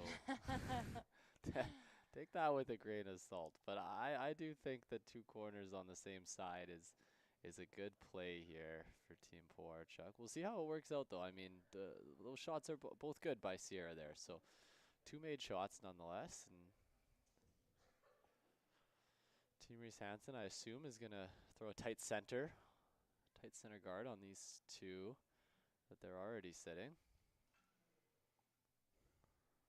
Obviously, if you're Team Pewarchuk, needing to score a couple points, and so you'll see them ignoring those rocks in the 4-foot for now and trying to build something around that corner. Those shots, those draws around that corner, that's your second point, your third point, Oh, unfortunate. Looks like maybe a burnt rock here for Team Reese Hansen. I'm not too sure what happened, but did you see there, Meredith? Yeah, I've got to assume a burn as well, because it certainly was over the hog line. Very unfortunate. That is a huge opportunity for Team Pewarchuk here.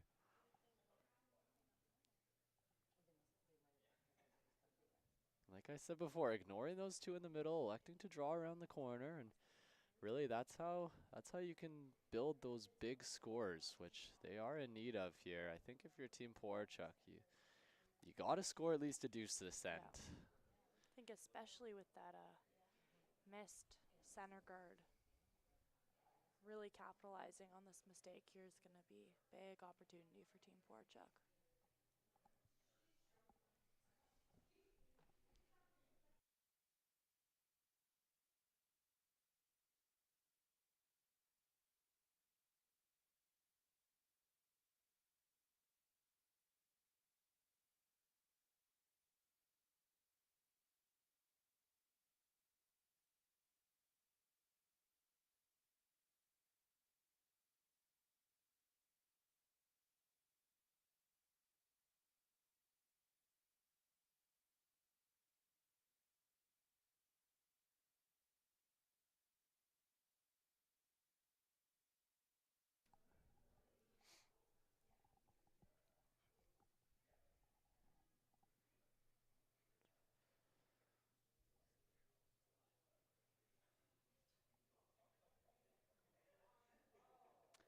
Just having a bit of a conversation there, it does look like that rock was burnt after the hog line. Now, technically, that means that you can have a conversation with the other team about deciding whether or not to pull it if it's after the hog line. But you also really do have to respect Juliana McKenzie for being honest, taking responsibility, and doing what she feels is right in that situation, was clearly pulling the rock. So, unfortunate mistake, but also very respectful. And a big miss there by Kim. So really, Team Pewarchuk with an enormous opportunity here in 7. A burnt rock on her first, and then a flash on her second, and those are the misses that if you're in Team Pewarchuk's shoes, those are the misses that you're hoping for in order to build that end.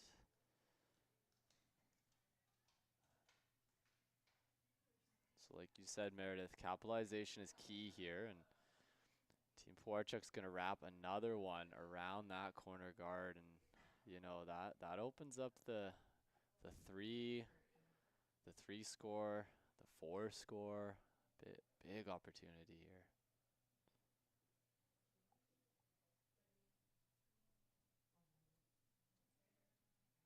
Well, it looks like they're throwing the hit. Oh, they're playing the hit and roll. Okay, interesting. Accomplishes the job as long as you.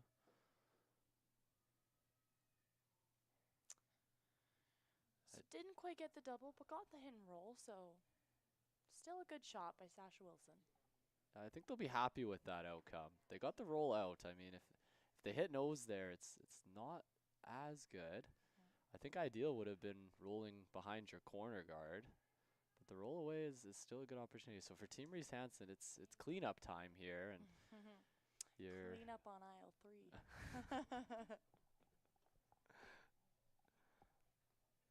you're really hoping to get out of this end, only giving up a couple at this point. Megan McGilvery with another bigger weight shot here. Julianne McKenzie on the curl. Really working this one to curl. Oh. And another miss from Team Reese Hansen. Really, really hard to see that. That is gutting the whole crowd up here. Acknowledging that miss. I think Team Pewarchuk's going to take a second and talk about what to do here. Really want to take advantage of this opportunity here. It's shaping up to potentially be a game-changing end. The interesting thing in curling is you're always thinking 1, 2, 3 shots ahead. You're always planning ahead, and as I'm sure Daleen was doing, and we all have so much respect for each other and each other's ability. You're always expecting the shot to be made by the other team. So when you get a miss, it really kind of throws a wrench in things, and It's true. you have to take that extra second and say, hold on, wait a second here. What do we do now? So a little meeting there between third Kayla Wilson and skip Daleen Pewarchuk.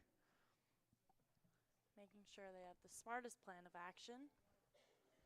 And the decision's going to be draw around the corner. Again, aggressive play, confident play, Yeah. and boy, oh boy, Really big opportunity.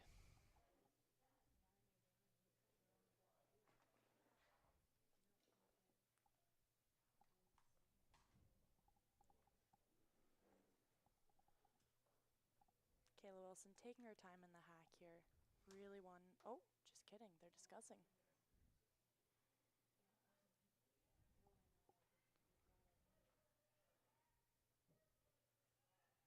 So maybe second guessing.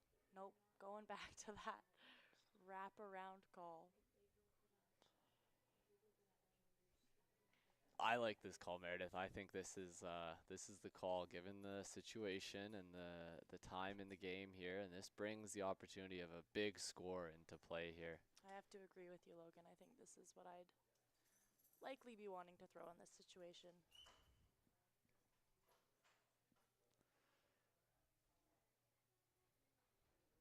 Sweepers trying to carve it.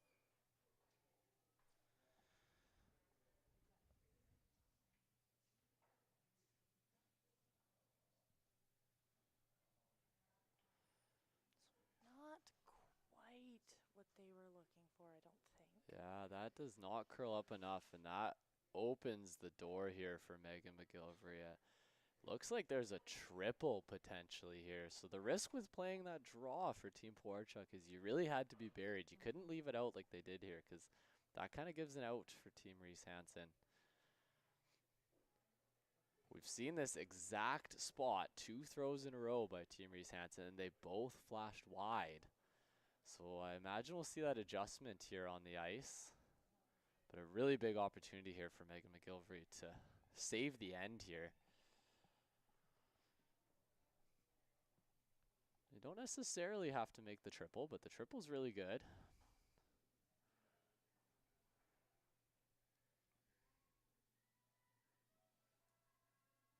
Big sweep here from Kim. Head down the whole way. This looks close. Oh, and she'll just touch it on the way by. Gets the one. Team Reese Hansen sitting first and third shot, I believe. So an okay outcome to stick the shooter. I think that was kind of the situation with that shot, Meredith. You either had to make that triple or a double for sure, or, you know, stick the shooter. Both would have been great if it was there, but good to stick the shooter. Good to stick the shooter. Not overly surprised. It's hard as a player when you've seen 2 flashes wide there. Not too surprised and see a little bit softer and a bit of an over curl. Just having those 2 flashes in your head can definitely make you throw it a tad softer than maybe you would. Kayla Wilson hitting the open rock. Team Pewarchuk sitting 2. I'm kind of interested to see what Taylor calls here. They're looking at the double, I believe. It's quite thin. But boy, if Taylor can make this, that is a huge turnaround Huge turnaround. in this Turning end. this end on its axis.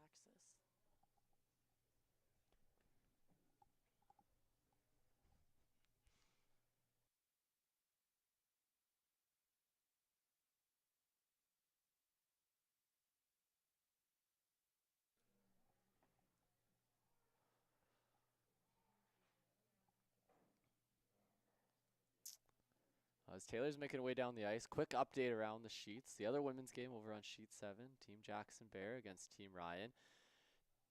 Team Jackson-Baier leads 2-1 playing the sixth end. Low scoring game. Still a little bit behind the rest of the games out here. Sheet 6, Team Jong playing Team Craig. Jong took 2 and 7, and they lead 6-3 playing the eighth end. There are actually just a couple rocks remaining, so we'll have a final on that sheet, I imagine, soon. Or West Craig hoping for an extra, I imagine. And beside us, Team Montgomery with a big score. They lead 9-5 over Team Nobert playing 7. As Taylor nails this double, what an amazing shot. Really flipped this end around here. Great shot there. Wow. 2 flashes and a burnt rock, and they're sitting 2. That's very impressive.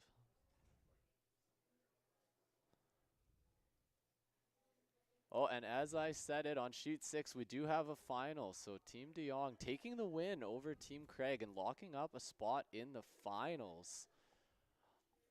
I'm not sure what the final score was. I assume they ran them out of rocks, so I think the final score is looking like 6-3 for Team Cameron Jong, and they'll be playing at noon in the finals.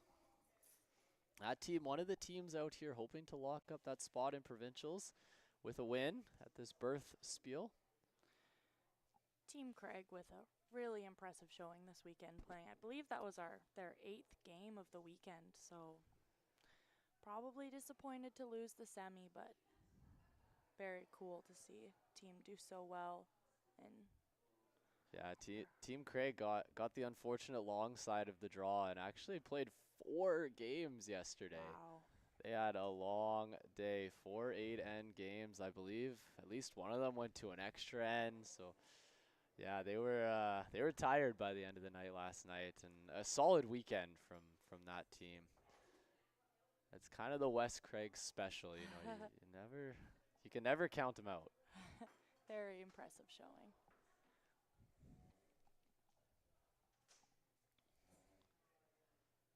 So Team Pewarchuk rolls behind the corner. They've got 3 in there, but looks like Team Reese Hansen still shot rock in the top 12. So the question now for Taylor is, where do you put this with your last to, you know, put some pressure on and hopefully not allow Team Pewarchuk to get those 3 blues to be able to count. I have to say I like this call. It was definitely my first thought as well. Splitting the rings. Make it hard for Team Pewarchuk to make a double. The other thing is with, you know, if there is a double set up, I'm not sure that it doesn't jam on those back blues. Really great point. So another big opportunity here for Team Reese Hansen. Must make for Taylor, though. This one has to be in the rings, has to be second shot here. This end is really a story of making the right shots. It's a bit of a crazy end, actually. It here. is. Definitely back and forth.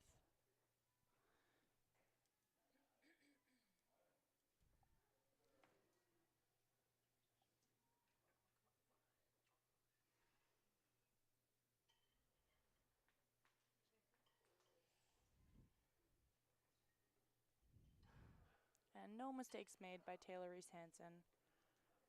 Really nice draw there. And it's almost hard to describe how much pressure that shot actually had. You know, it's really just a draw to the rings, but that is, you know, a game saver potentially. So Really cool, calm, and collected from Taylor to make that. And yeah, look at that. Just like that, we'll see the force for Team Pewarchuk. So Daleen electing to draw for a 1 after what was looking like potentially a huge opportunity, a huge score opportunity for Pewarchuk. But a really solid played end, and I'm sure they'll be happy to take their 1 and move on to 8 here.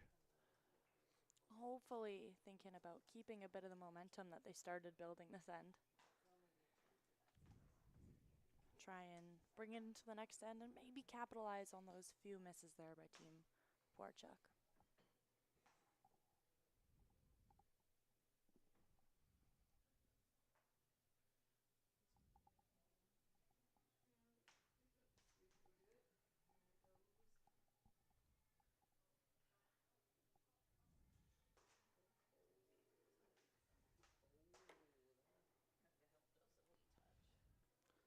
Sweepers. This isn't heavy, Meredith. This is not heavy. The sweepers are pounding this. Oh man, really gotta go. Really working. Still dragging it. Hard to tell from here. I think it's a steal of 1 for Team Reese Hansen. They just lost the line, pounded it the whole way. A really good effort. So Team Reese Hansen will take another 1, and they'll be up by 3, leading 4-1, going into the 8th and final end of this game.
So Team Reese Hansen with a 3-point lead here in the 8th end after really what was a crazy end of curling in 7. That was a roller coaster of emotions, up and down, momentum swings one way to the other. And very entertaining. yeah, and after all of that, we're left with a steal of 1. So I imagine we're going to see both teams actually approach this end pretty similar to the last end.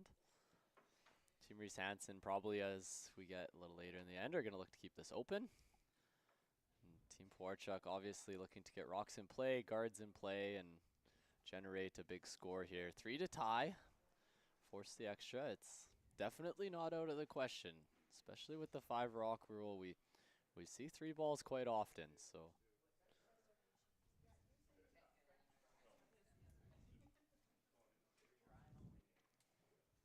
Should be in for another good end.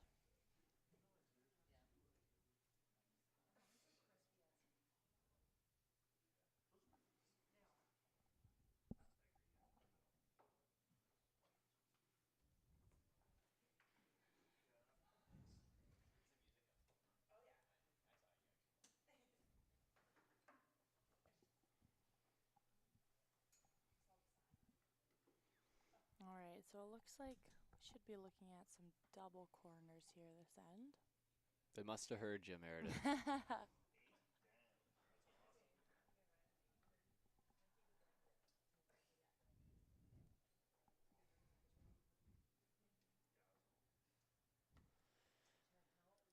The second corner goes up for Team Pewarchuk.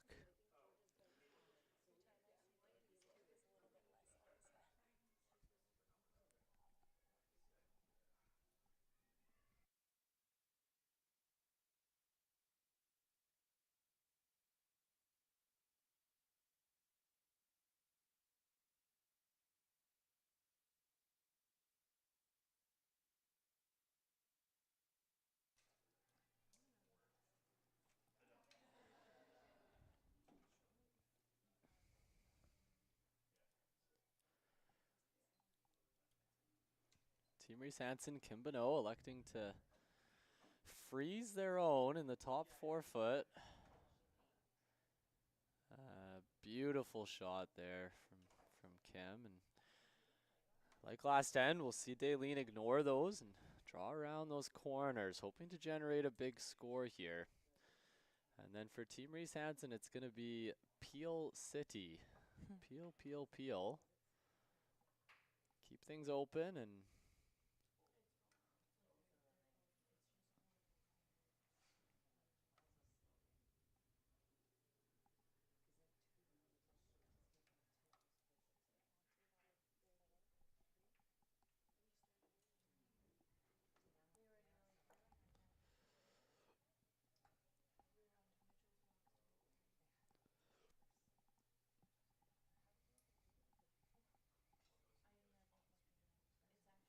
And a nice shot by Sasha Wilson, utilizing those corner guards, drawing right behind him.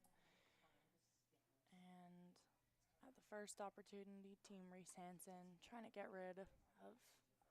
trying to get rid of all the guards, at least one. Trying to keep it open and defend their 3-point lead. yeah, as expected. Playing the peel. I didn't see if she called the double peel or just the single, but either one's fine here for Team Reese Hansen. Even just getting that top one is a good outcome. Just making sure that you make the peel. You know, you hate to stick your shooter around. Just get rid of the top one is perfectly fine. And no doubt there, Kimbano makes the peel.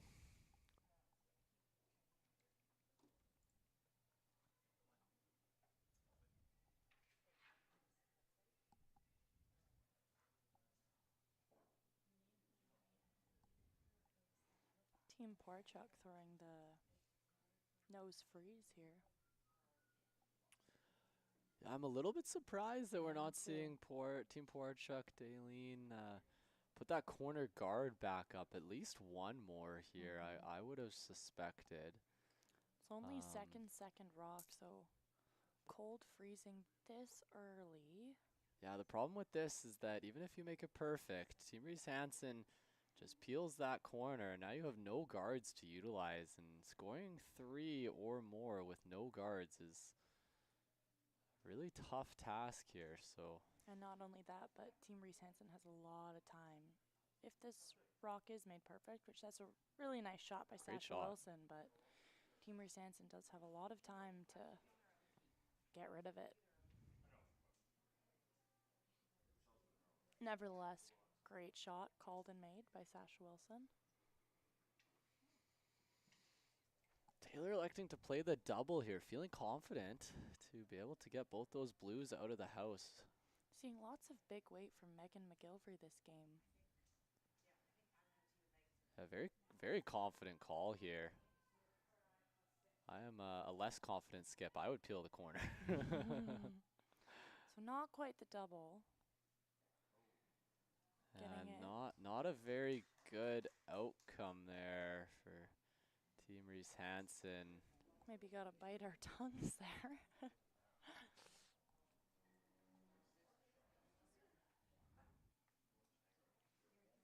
Yeah, unfortunately, kind of an uncharacteristic setup here for Team Pewarchuk, but potential for something to be building here. We'll We'll see what Daylene elects to play.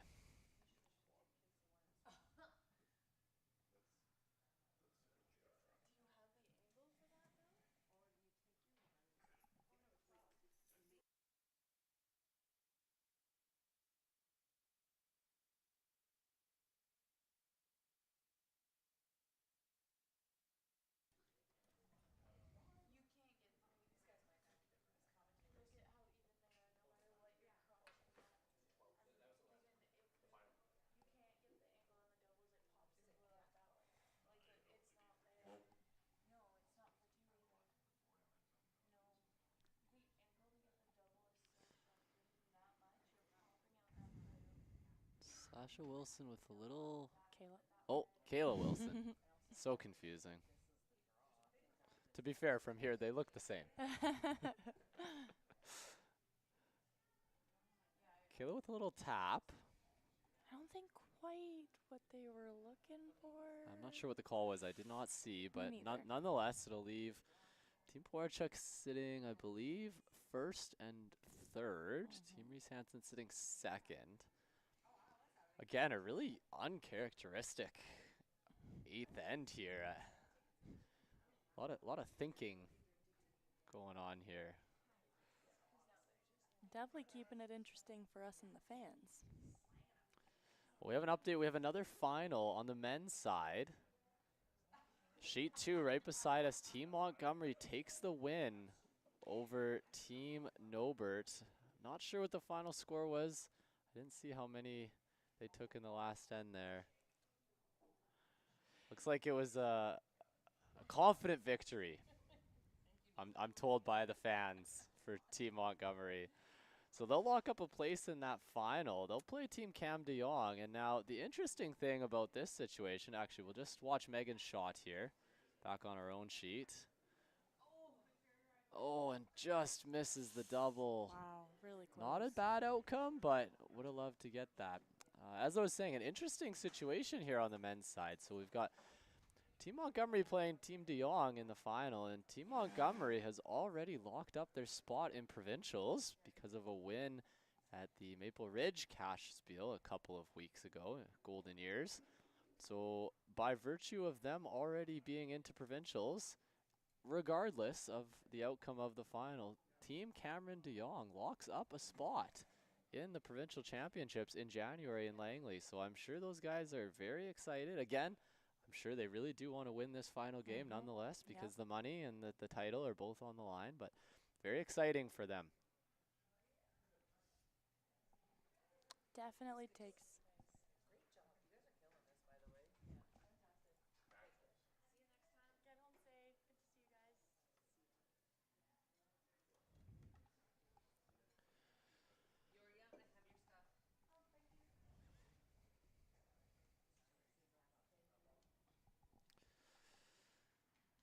Team Pewarchuk calling the draw, coming up light. It's not where they wanted that to end up. A good call. Unfortunate miss there, being a little bit light.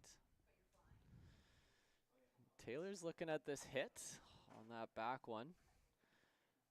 Again, at this point, it may just be eliminating rocks if you're Team Reese Hansen. I mean, Team Pewarchuk needs 3 to tie here, so hitting this with 2 rocks left, you know, it's really shrinking the scoreable rocks, I guess you could say.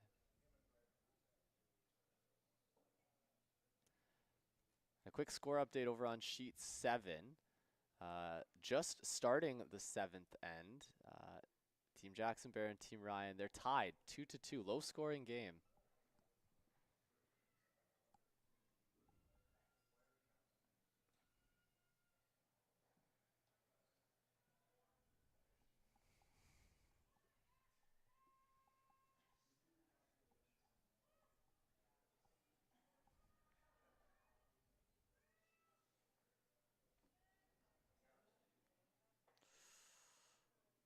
Oh, and a good shot.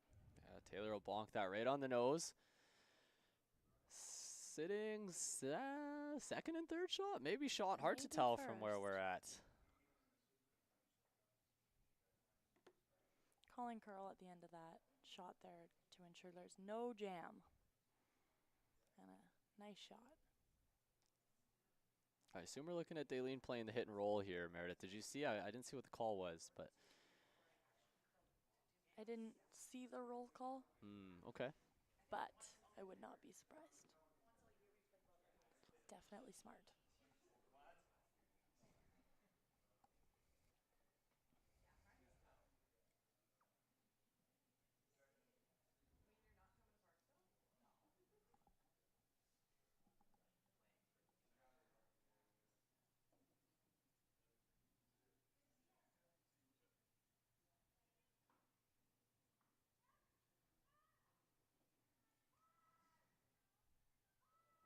Sweepers are on this early. Really gotta hold it straight.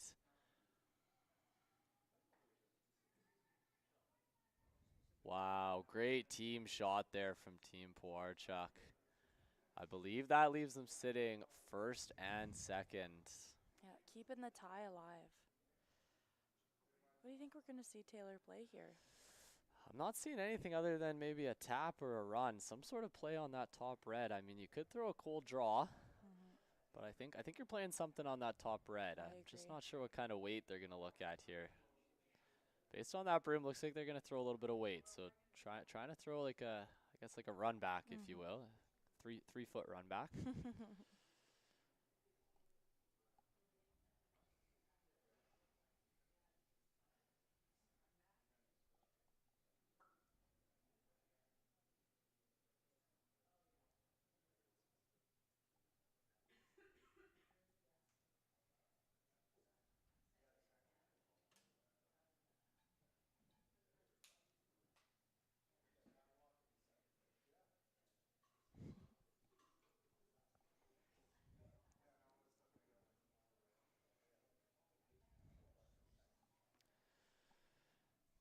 Reese Hansen with her last in 8.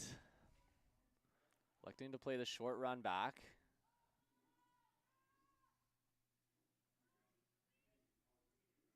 Looks close. Sweepers are on and off it.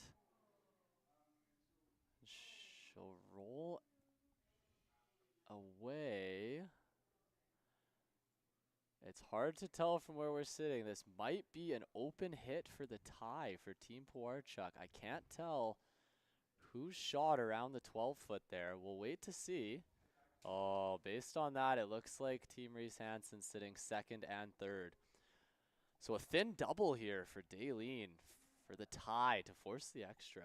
Bit of a Hail Mary thin double, but absolutely makeable. Incredibly lucky for Reese Hansen to stay sitting second and third shot after that. If that rolled any farther, that's an open hit for the tie. But nonetheless, thin double. Daleen gets into the hack. A huge shot here. We've seen her get really close on some other big weight shots here, so. She's been known to make these big shots in the big moments in her career.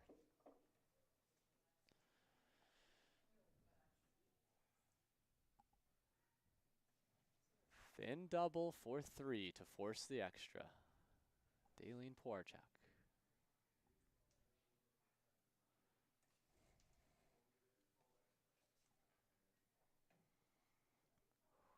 Cleaning out of the hand. This is close, Meredith. They're on it. This is close. Oh my gosh. This is close. Oh, and she makes it. What wow, a shot. for 3 to force the extra. What an incredible shot. Fantastic shot. Wow. Really and Meredith, impressive. I can't believe I'm about to do this, but I have to head out. So you are on your own for the extra here. And I think we might have Mark Piquel step in on the mic. I can't believe I'm leaving as the game goes to an extra end. But I have to step out. I will be following along closely. So thank you for joining me on the stream. Thank you very much. Wow, can't wait to see the outcome of this game in the extra here.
Wow, so after a huge 8th end and a huge shot by Pewarchuk, we're going to see Team Pewarchuk going really hard for the steal here in the extra. Great shot by Sierra, the nice tight 3-guard to start off the end. And we're likely going to see Team Reese Hansen. I like them to keep it a little cleaner, making sure they got a pass to that 4-foot on the last rock. And joining me, I have Mark.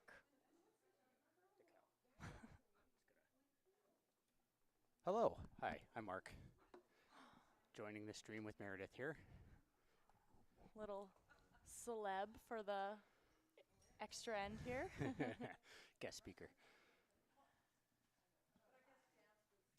So fill me in. Where are we here? So extra end. Yep. Great shot by Pewarchuk. Nice first rock by Sierra, and then maybe a bit of a miss here by Juliana, probably hoping to get that buried around the center.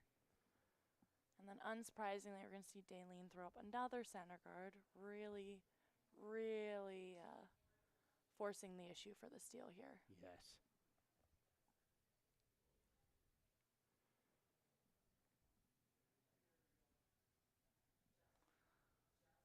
Looks like it's got a ways to curl right now.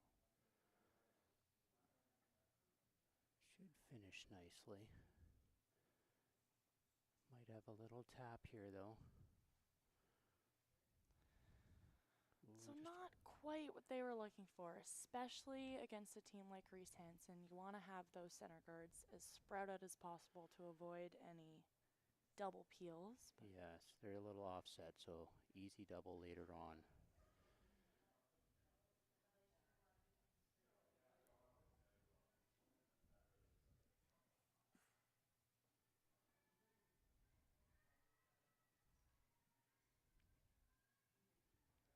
Reese Hansen just drawing in now just to take away or close the scoring zone down a little bit here.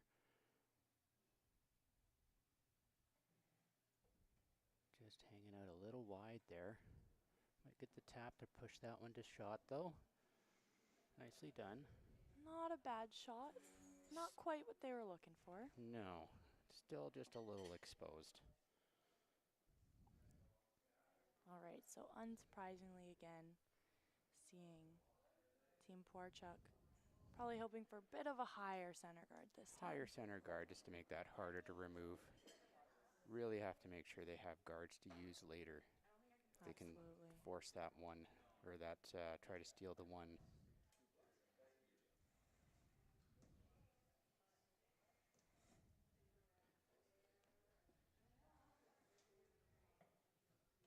Now, I'm confused who just threw there. Was that Kayla? That was Sasha Wilson. Okay. Oh, so a little bit of an overcurl here.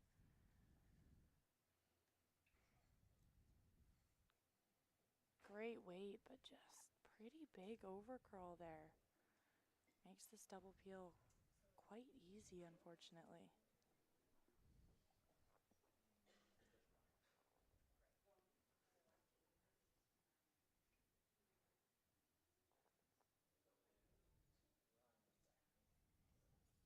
All right, so we should see Kim Bono throwing some good weight here, hoping to get rid of 2 of these blues.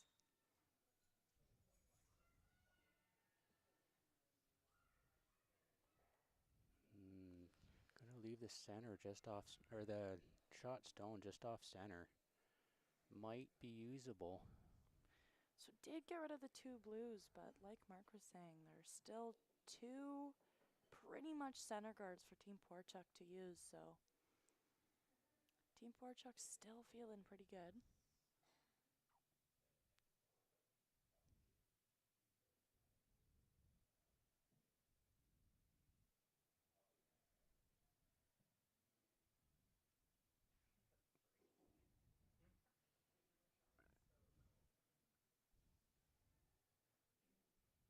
Just looking pretty close.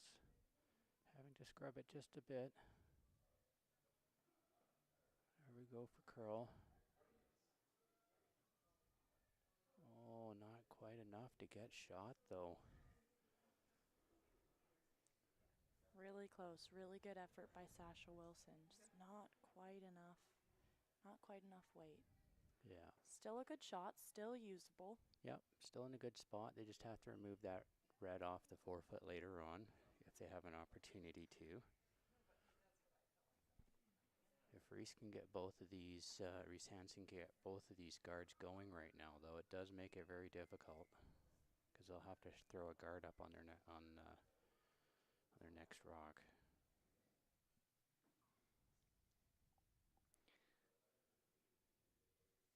So Reese Hansen just electing for the single peel. It's pretty difficult double peel. So the single will absolutely do. Yeah, there's not too much pressure to get both here, so just make sure one of them goes. Never a doubt. Good shot by Kim Bonnell.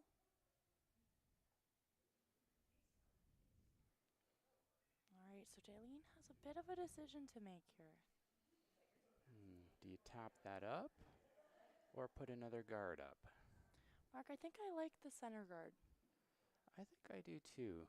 If you play the tap and you don't get a straight tap back, it does leave a fairly open double possibility. And Team Pewarchuk only needs to steal one to win the game, so as much as it's tempting to get rocks in the rings, there's no real need just yet. No, they need to make sure they have something usable later. Totally. Something to hide behind. Little scrub for curl here. This might be a little deep. Oh, it's coming down. Not too bad. Pretty well placed, actually. Yeah, pretty nice guard by Kayla Wilson.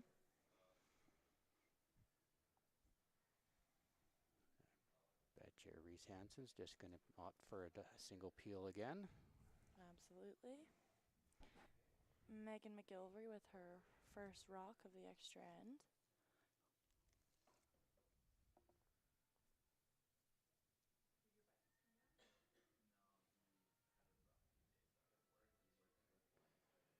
Oh, are they going to get the top? Ooh, just by. Almost got the double off the back. So a nice shot by Megan McGilvery. All right. Going to be a repeat. Just off center would be good. Maybe a little more exposed just to make it harder to get that run back double.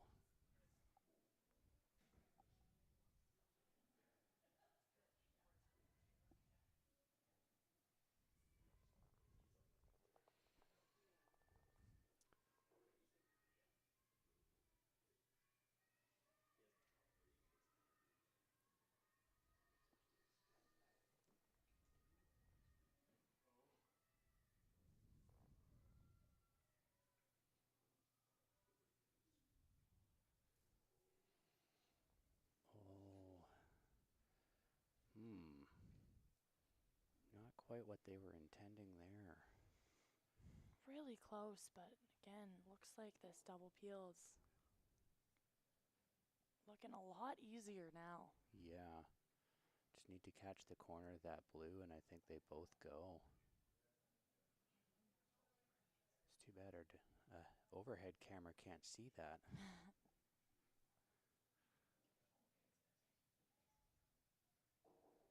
All right, so big shot here from Megan McGilvery.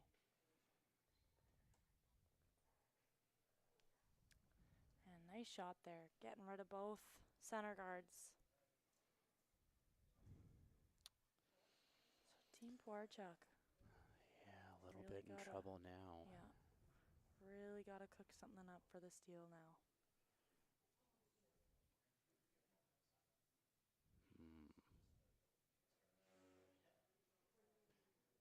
I don't know if they can do anything with that red rock in the forefoot. Anything they do there might set up a fairly straightforward double.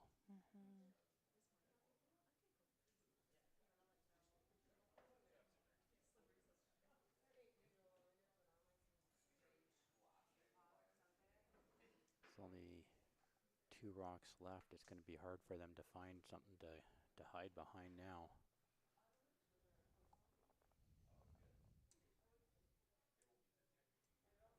So Sierra coming down to chat with the skipper in third here about what the smartest option here. This is a big shot for Team Pewarchuk. Really got to think about the smartest place to put it.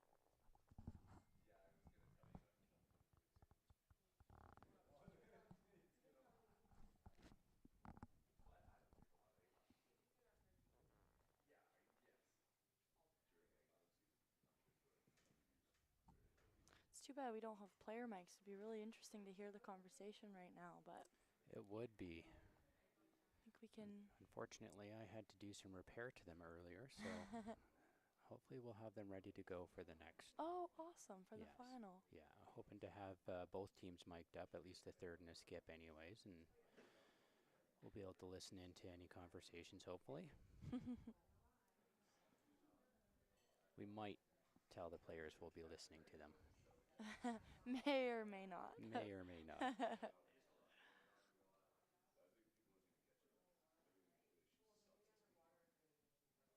All right, so it looks like Dalene's electing for the freeze.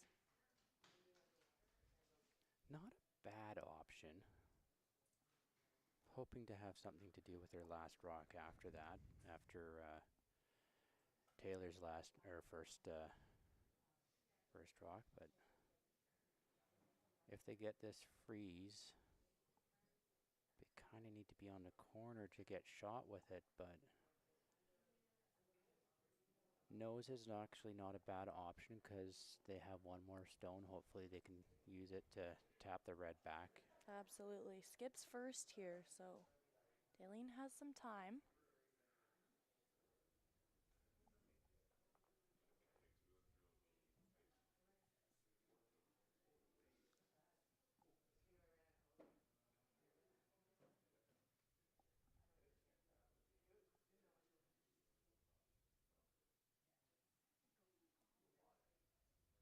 Sweeper's right off it out of the hand. We've seen a couple rocks come up real straight in this spot. Yeah, it might be a little up weight here. That Oh, looks almost man. back house. Trying to curl it over. Gonna catch the corner and the other rock and just, ooh. Not a great spot. Not quite what they were looking for. No. The steal is still alive, but It's still an option if they can find another way to get in there on their next rock. Yeah, sheet 7 finished. I did not see what happened in the final end.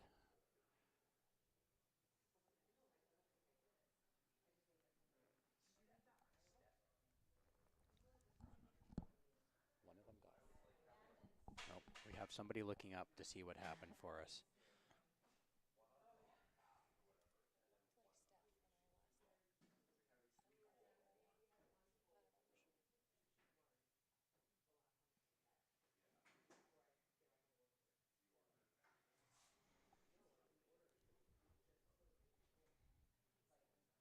All right. Look like we're going for a double here. Clean release. Just going to catch the corner of that blue and roll away, leaving that center open. oh, nice shot. Wow. Not looking great for Dalene. No, how do you get a point here? Can't really draw behind. Can't just dead freeze. You're not shot. And it looks like we've got a confirmation that Steph Jackson-Baier taking 4 in the 7th end to get a Wow. spot in the final against Team Ryan.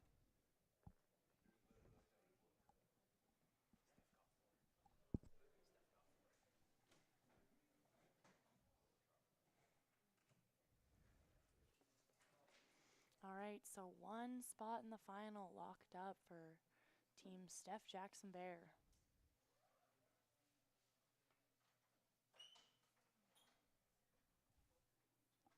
Steph will be taking on the winner of this extra end game here. So we're just gonna, Dalene's just gonna take a run at this and clean removal and hope for a mistake on the last shot from Taylor, I Yeah. suppose. She'll be looking for the hit and roll over top of that other blue in the hopes that maybe Taylor would jam and roll out. Not ideal to be hoping for a miss, but No. it's all she can be looking for right now as long as this is made. Try to roll All right, that. so Okay. pretty good shot by Daleen. Exactly what they were looking for, so all they can do is cross their fingers.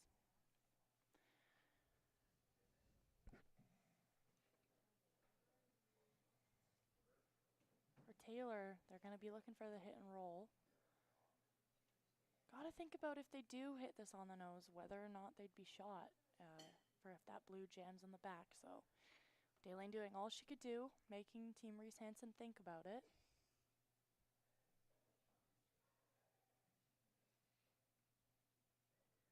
Looking at the jam possibilities here.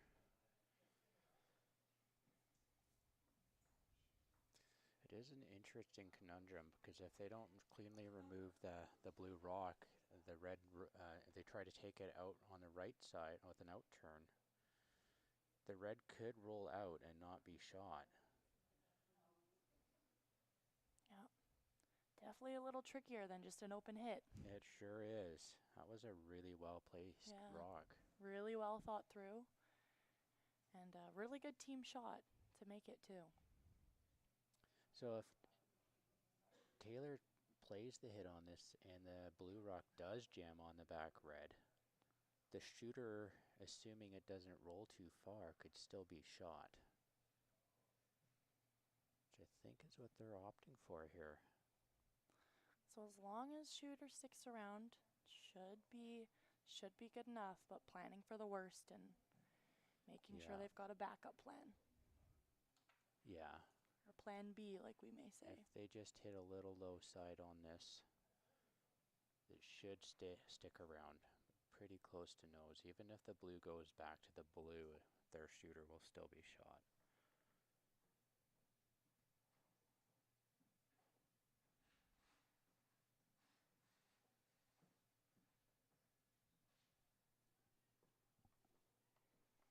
All right, Taylor with their last rock. Oh, that looks like it might be over curling. Nope, no. Wow, good job holding that straight. There you go. Yep. On a great game, very exciting game with Team Reese Hansen coming out on top for a spot in the final. That's the final on sheet 3. Before teams Reese And a Hansen chance in the and Pewarchuk provincial bring the final. rocks back, we'd actually like to take just a moment to pause and honor and remember the brave men and women who served and sacrificed for our freedoms. So at this moment, we would like to take a pause for a minute of silence.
All right, so after a minute of silence, we do have Team Reese Hansen coming out on top with a spot in the final and a chance to fight for a spot at provincials and a title of Island Shootout champions.